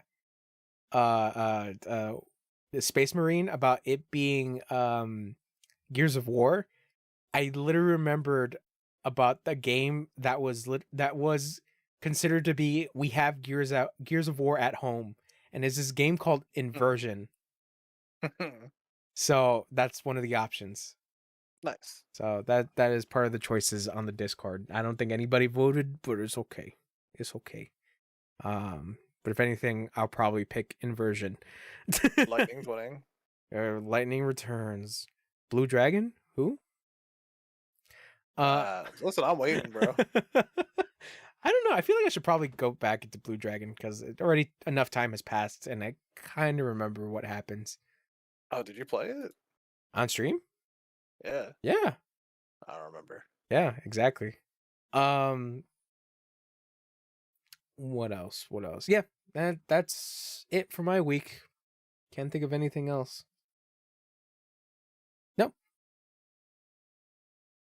Watch YouTube videos. Yeah, that's basically it. Just watch YouTube videos. Actually, speaking of YouTube videos, I've been watching Justin Wang, his shit. You ever watch Justin Wang? I don't know. He talks about like internet shit. Maybe. Okay, maybe. Okay, Justin Wang. And yeah, that's it. Just got nothing else. So, you want to get into these news, or do you want to take a break? Let's go news, boy. All right, let's go through all these newses. Where to start? I guess we could talk about Black Myth Wukong. Oh yeah. So you shared this a little interesting little teaser video about a bunny getting a copy of Black Myth Wukong, and essentially the game being downloaded for him, and he has to wait until 2042. And essentially it was an announcement for their for the release of the game, going to be in 2024 around summertime. So look forward to Black Myth Wukong. That game still looks pretty damn good. I'm excited for that, man. It's looking pretty damn good and incredibly ambitious for like I think this is like this studio's like first big release. It's going to be pushing all of the graphics. Yeah. Well, I would assume a lot of the people that work there have worked on some major titles, though. Probably, most likely. Yeah. So yeah, Black Myth Wukong. I think I'm just gonna go random here. Another little thing that speaking of the Wukong, talking about Wolong, Fallen Dynasty, got a story trailer, and it's just reminding me of Neo, but not in a bad way. Looking pretty cool with all the Chinese mythology and all that. The game itself, Wolong and Wukong looks so fucking good. Yeah. Visually. Yeah. It looks really fucking good. Did you try out that demo for Wolong? No, I haven't tried yet. I wouldn't say it's a tough game, but there are moments where the game gets pretty tough, but yeah, it's just a learning curve for that game. I think when I was streaming the demo, obviously I was struggling at first, but then over time I like beat the boss like kind of no problem afterwards. Yeah, I'm very excited for Wolong. I should really get back into Neo, but that's my whole ordeal with that. So yeah, Wolong Fallen Dynasty. I think that's coming out this year. In March. So this one little story got me a little sad. And this is about Guilty Gear Strive. Oh yeah. So I've been like really on and off with Guilty Gear Strive, even though I love playing the game. And I like playing online, obviously.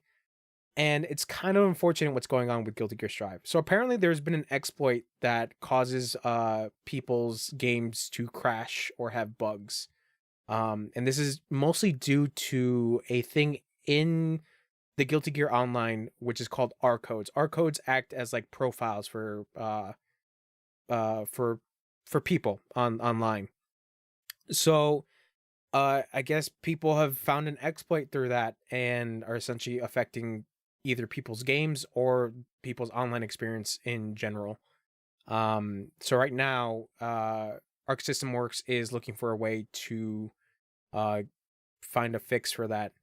And it's been a problem because even big time champion Hotashi during a stream has been having troubles with the game, and because of this whole exploit, it's even affecting offline mode as well, so people can't go into training.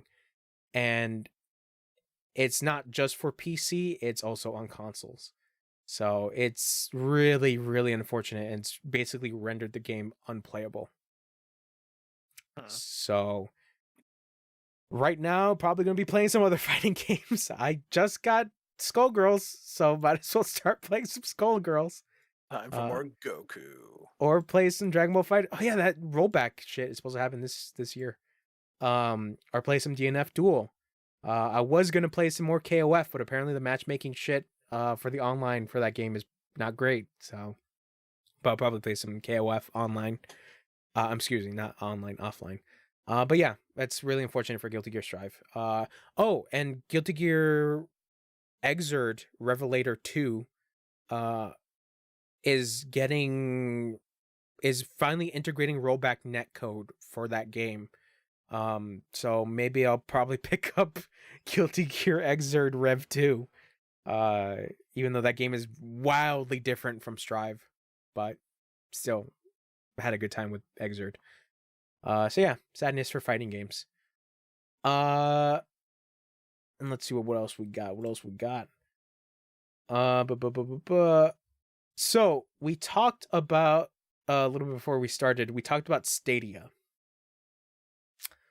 You ever played the Stadia? I played it at my brother's and my friend's house. I never bought Stadia. Okay. What was your experience? I think you mentioned this before about your It experience was with Stadia. bad. Okay. Well, good thing that they're dead now. So so yeah, basically Stadia is shutting out literally at 11:59 today on the 18th of January, the day that we're recording this. And essentially Google has sent out a notice saying that you can get a Bluetooth what is it, like a dongle for the controller, so you can use the controller as its own as a generic controller. And Stadia has released their final game, which is Worm Game, which is basically a Snake game. If you ever played Snake, you already know what it is.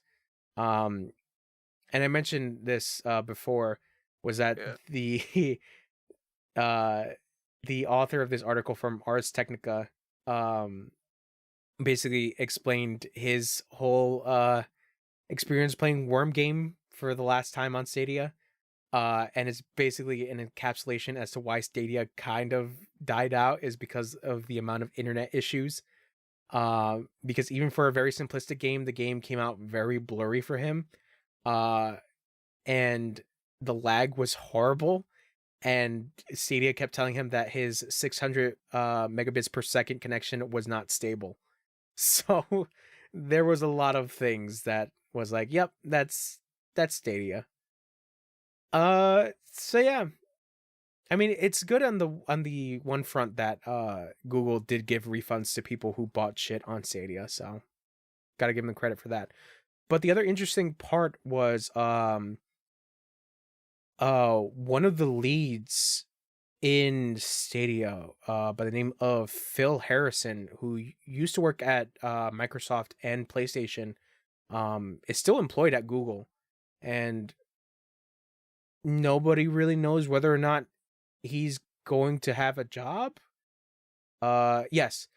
Phil Harrison, the former Microsoft and Sony executive who joined Google as VP of Stadia, is still technically employed. So the real question is whether or not Google is going to try to do another game related thing. Time will tell. Do you think they could do it? Do you think Google can make the video games? I think they can make games. I don't think they should do cloud service. That's a bad idea. Yeah. I had said this again, like we talked off of here a little bit, and just like most companies, at least where we're at right now with streaming technology, I don't think we're gonna have really good a really good ability to play cloud-based gaming right now until bandwidths like through the internet is your provider is able to handle something like that. Yeah, and it's also a regional thing as well, because I think an area with like the worst internet, I think is like Australia, because I've been hearing that like people in Australia are like, yeah, our internet fucking sucks over here.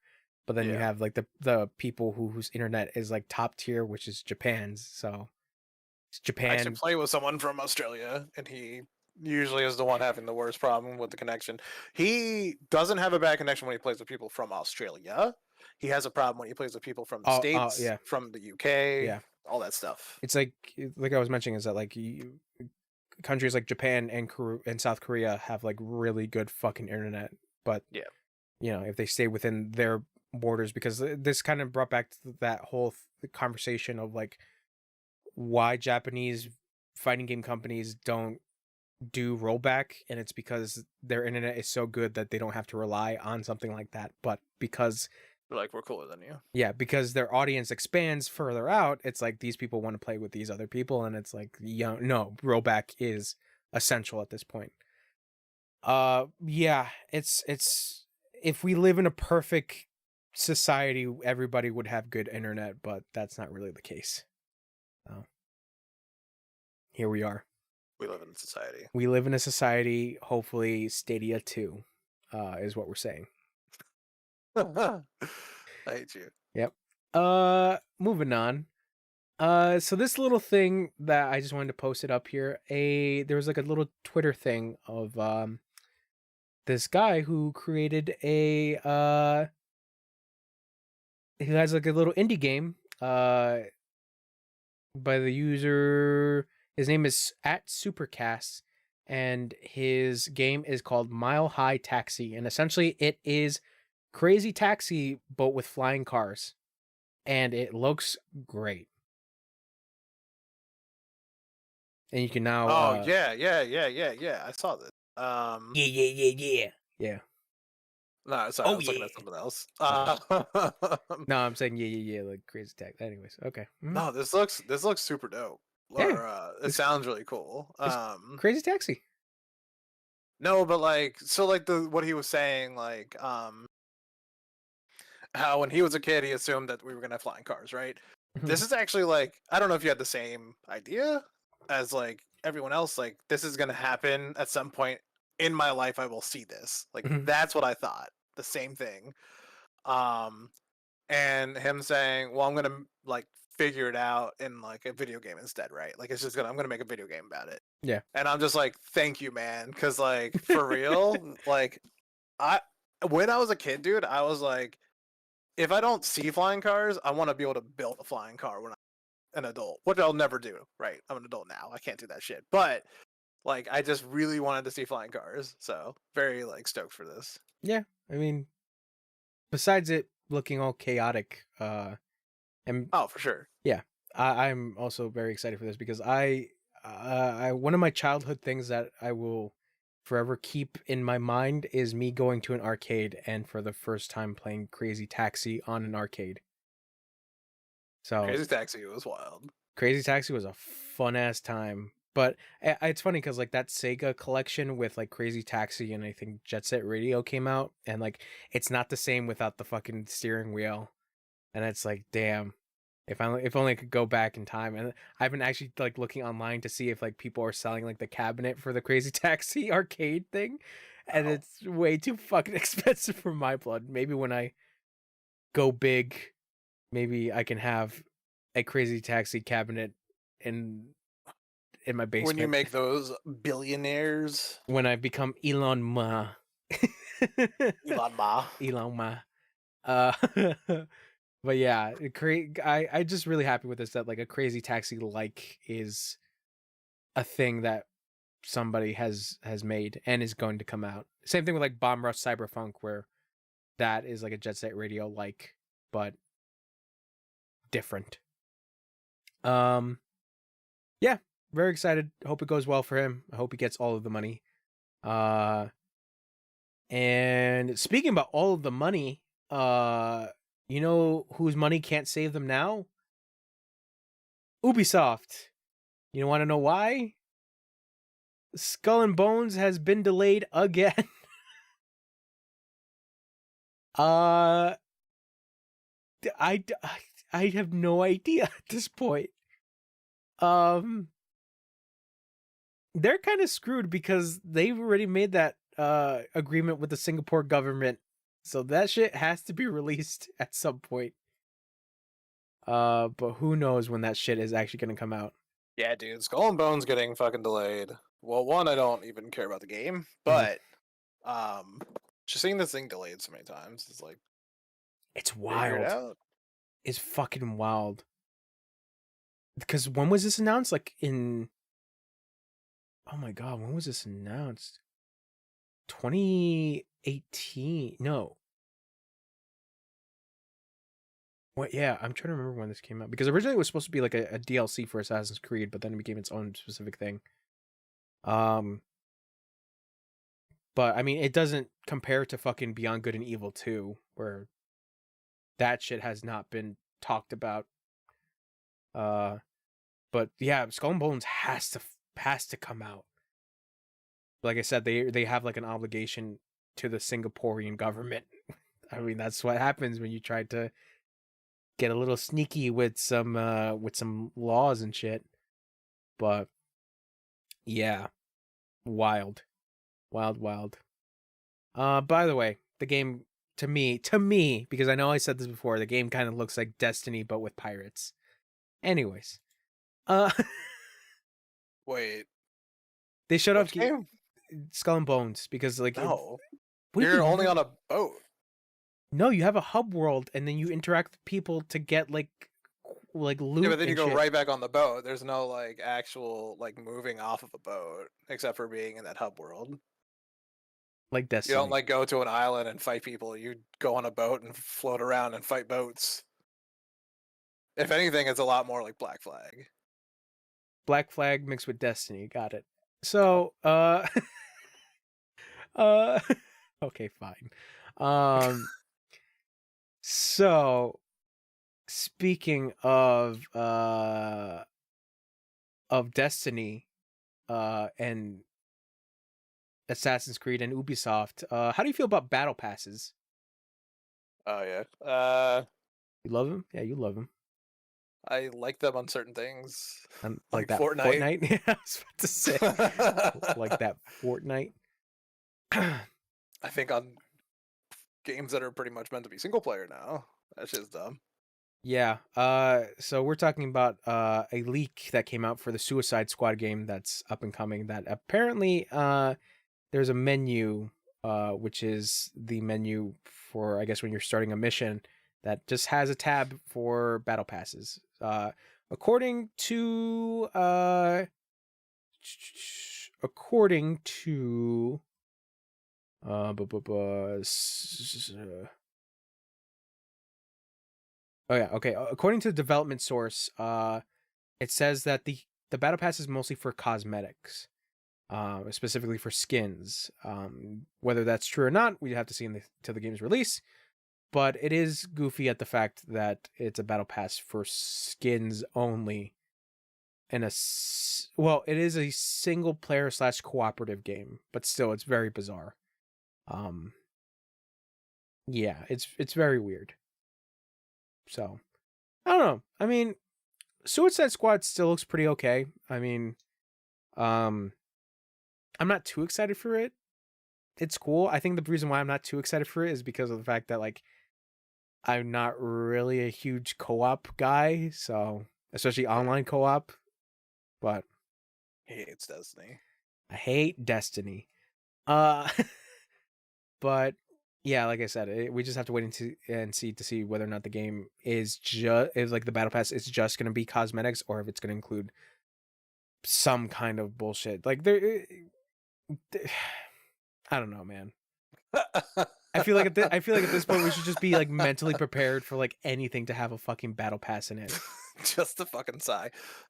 I don't know, Yeah, man. because like it's getting to a point where like every fucking game has to be a games for online game service shit, and I'm just getting kind of tired of it. But here we Yeah, are, yeah. I want some like games as a just service. straight up regular single player shit to do where all the secrets are hidden in the fucking game. When will we ever have good video games that are just video games? Um, I mean, it sounds silly, but like, I just want another like Zelda, like a old, like not an old school, but like a new game where it's like, again, everything's just built into the game. I don't have to worry about downloading 4 things. I don't have to worry about like a like battle pass now, or Tears I of don't have the to worry about having Kingdom. 2 friends to play with and all that stuff. Yeah, I do agree with you on that. It's like I'm the games as a service shit is just like getting so tiresome, and to the extent where like I feel like studios and companies just don't recognize that like nobody wants this service shit on fucking single player games, and it's never worked out properly, or the game has continued service, but like there are moments where like it shouldn't be there, like fucking Gran Turismo 7, we talked about that last year. uh Hitman 3, where that's a online only game, and if like in the middle of the game you're playing and and you just get disconnected, you're kicked out of the mission that you were doing. So it's goofy. It's like it shouldn't be there. But for some reason studios keep pushing that shit. uh yeah, I don't know, man. It's not great. No, But you know what else is not great? uh Power Rangers. Power Rangers. Okay, I guess we can talk about Power Rangers. But no, but for Power Rangers, they're having a reunion called You know who's not having part of that reunion? who? Jason David Frank, Oh, the guy that died.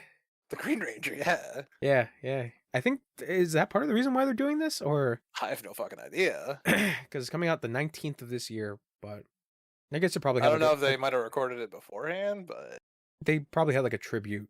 Mm, they're yeah, gonna have a tribute to him like towards the end, but it's gonna make me big sad, man. yeah, I mean, but they're having most of the regular, well, most of the people that were in the original Power Rangers come back, Yeah, including the original Blue Ranger.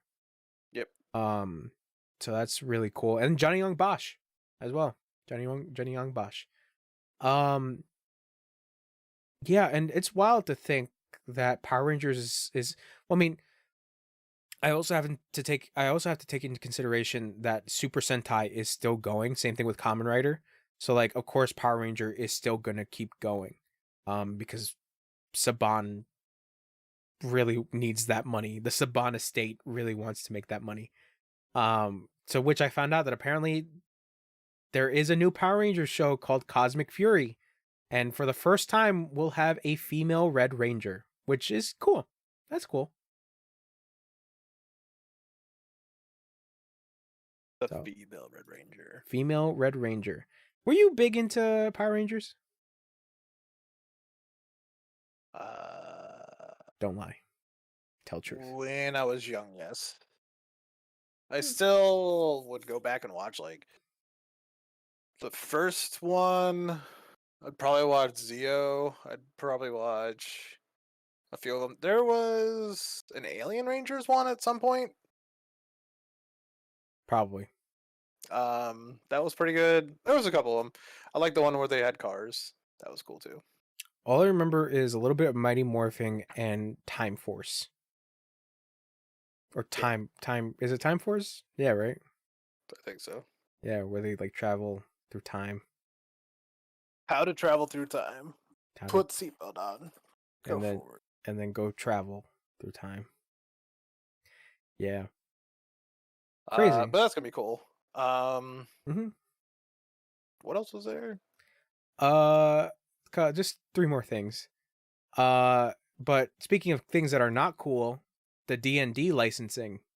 So I mentioned this last week that Wizards of the Coast were trying to push their whole new OpenGL, open game license, um, to a really weird uh, degree of greediness, um, because they basically they got in trouble essentially because they wrote a draft talking about how like their new OpenGL would not affect the old GL, but somebody found a leak draft saying that basically what they promised in that draft was a lie, essentially, and that they wanted a cut from anything that was using anything Dungeons and Dragons related. So because of that, it got a lot of backlash, and a lot of people were like, fuck it, we're not wasting our time with these greedy fucks. So there was a whole thing where a bunch of big content creators that revolve their stuff around Dungeons and Dragons were like speaking out for this, speaking out against this, excuse me. You have one person talk about how they should, like, everybody who sees this OpenGL shit as wrong should cancel their subscription thing for, what is it called? Apparently, D&D Beyond. I believe is like a subscription thing that they have, or it's something else. Hold on. I was gonna say, I think I'm on that for free. There might be a free version and a paid version. Yeah. Trying to see. Yeah, D&D Beyond. So people were canceling that out of protest, and then like I said, other big content creators behind Dungeons and Dragons like things were talking about against this. Even you had people also from like Critical Role talk about this, but not necessarily directly, but like vaguely, because they have an agreement with Wizards of the Coast, I believe.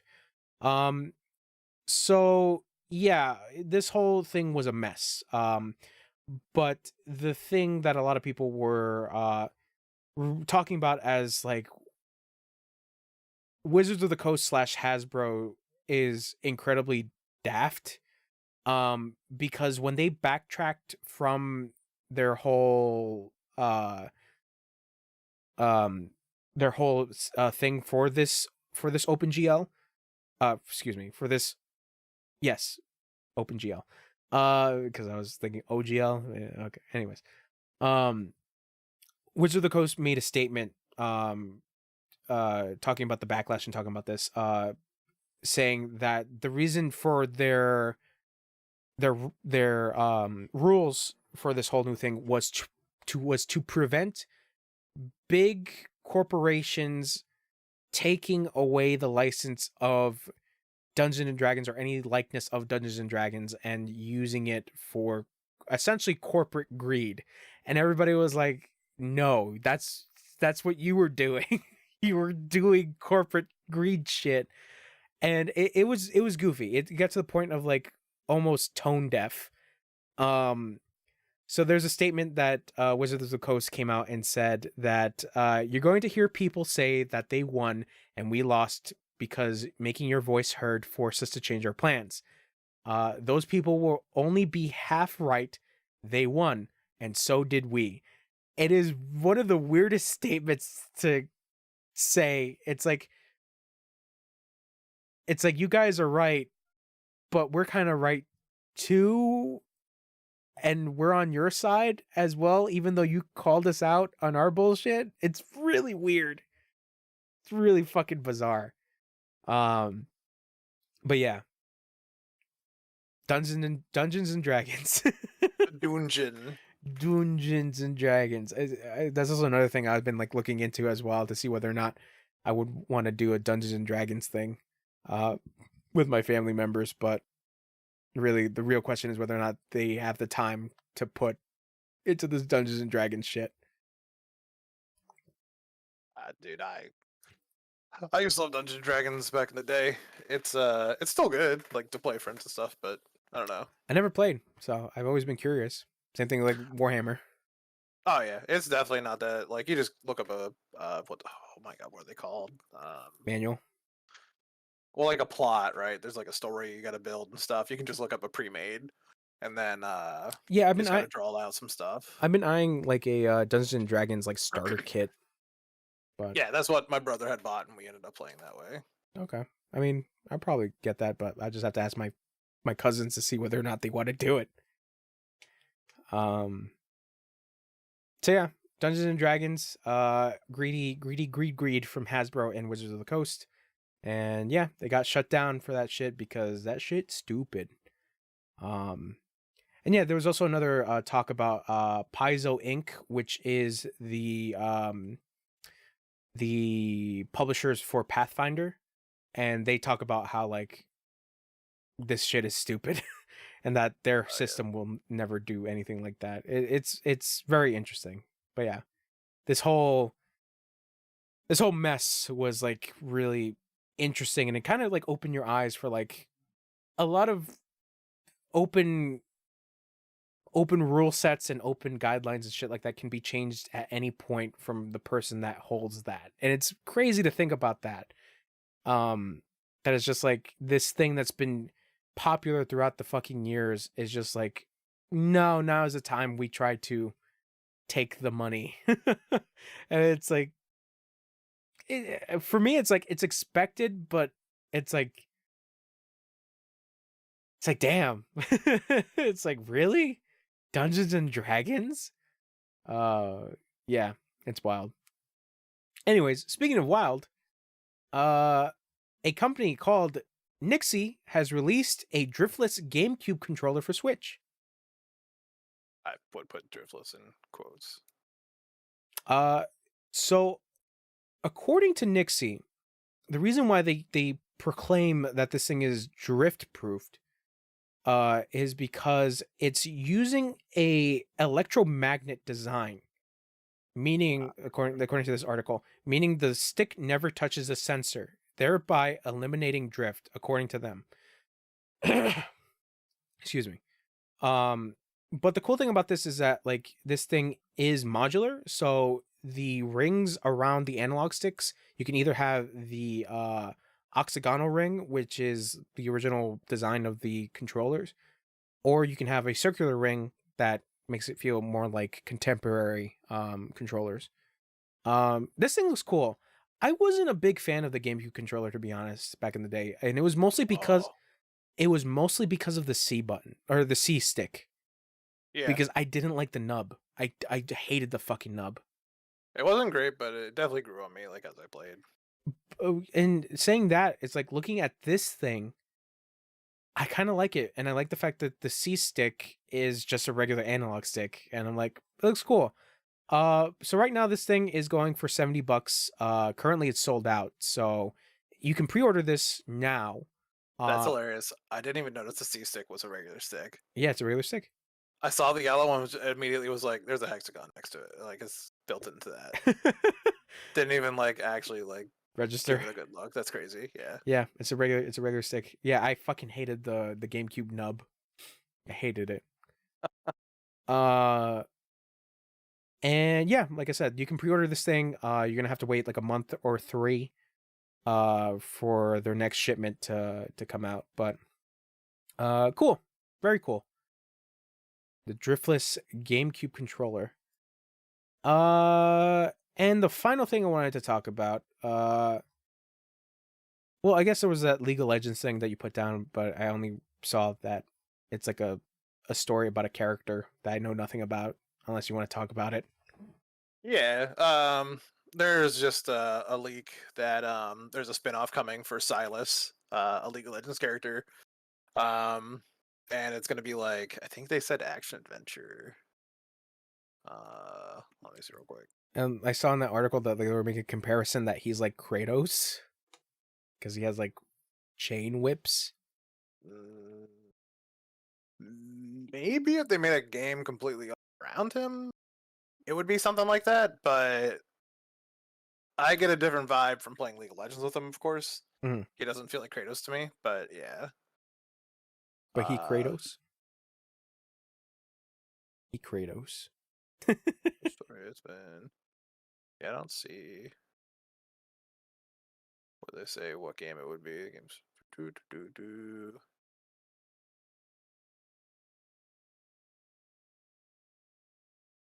Yeah. I don't know, but yeah, it just I was excited because I was like, yeah, man, Silas is a great character to have a story based around. Okay. I'm curious. There was that Fighting game. well, yeah, Project L, yes. Project L I'm very interested in. But no, there was that other that's I wouldn't say it's standalone, but like there was a game that came out, like what is it, The Ruined King? Yeah. What Yep. is that? Is it like a turn-based RPG or Yes. okay? But would you have to have like League lore to understand what's going on? No. They explain everything that's going on in that world at that time. It helps to know the characters because you get excited because you're like, oh, I love Alawi, Yasuo, Ari, The jungler, yeah. more. All right, yeah. So none of those are junglers, you bitch. I love League. You're a fucking piece of shit. What was the next article you wanted to read? Get off my League nuts. Well, I just wanted to know, like, is that thing good? I don't think I I heard. like it. I enjoyed it. Okay. Okay. It could also, but here's the thing: you might play it and be like, "Man, this sucks." So maybe it is like it might just be because I'm like, "Oh, I like League." You know the I'm lore. willing to yeah. like go through all this, you know? Yeah, it's like me recommending like JoJo's Battle All-Star, Yes. and like you know nothing about these characters, maybe because of the couple episodes you watch, but me being really excited for it because I'm like, look, he did the pose, and it's like, okay, you don't have to play this. Okay, that's fair. Yeah, because like I was somewhat interested in it because I keep seeing it like on sale like everywhere, but I like I said, I know nothing of League. And then Project L still looks pretty fun, but that's because I like fighting games. Like I have no affinity towards the League characters, so there's that. Yeah. And this one little thing that I wanted to put down here. So, Forspoken, the video game, has put down its PC performance and requirements. Did you take a look at this? Yeah. What are your opinions on this?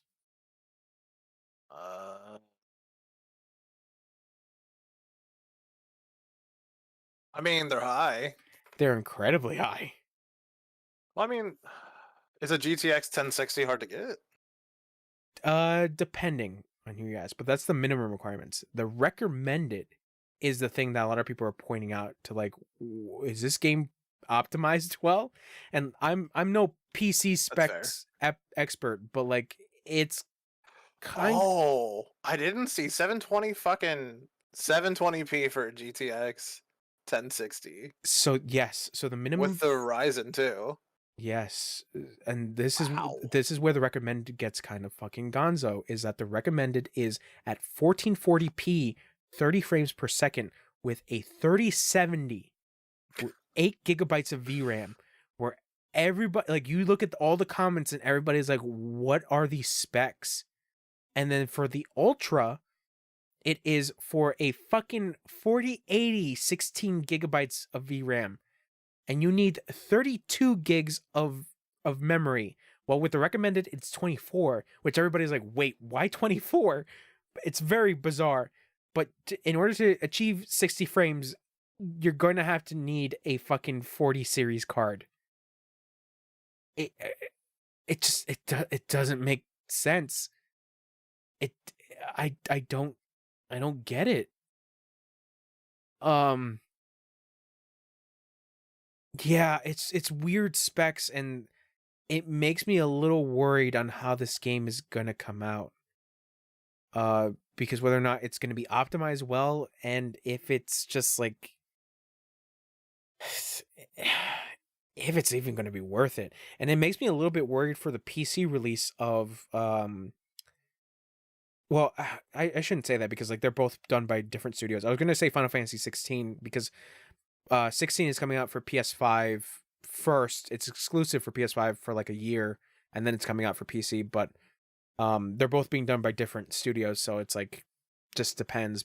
But yeah, this is wild. At fucking 30 frames per second at 1440p. Like, I think I might be fine because my current like setup is good, but a fucking 40 series card, I, it's like if you could get your hands on it, sure, but god damn.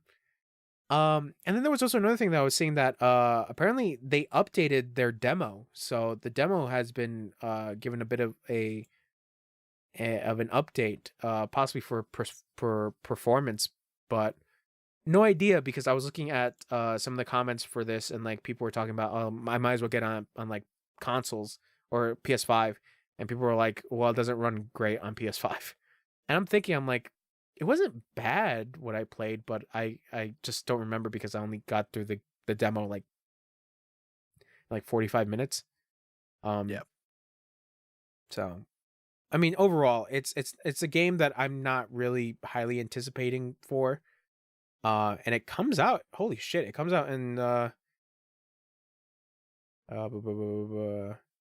comes out in 6 days. Oh shit. Oh shit, Dead Space comes out. Yeah. Oh shit, I completely forgot.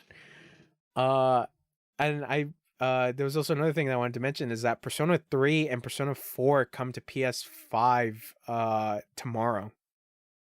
So go play Persona 4. But yeah, this is fucking, I completely forgot that Dead Space comes out this month. So yeah, that's it for the news. One little thing I saw that we'll probably talk about next week once I have the full story. Apparently Ubisoft is also having the troubles because of a statement that their CEO made. Yves Guillemot talked about something about the union workers, and there's been a whole excuse me, there's been a whole backlash behind that. So got to get that full story. And yeah, that's it for the news. We did it. We did news. We did news. So go boot up your Stadia and watch it die in front of your eyes. Yeah. That would actually kind of be pretty cool, not gonna lie. Be there for the end For of the service. shutdown. Yeah. Yeah. Where it's like, get out of here, or your controller explodes in your hand. Wild. Fucking some wild shit. All right. Well, I'm gonna go play some Halo. I don't know what you're gonna do, but bye-bye. Bye-bye.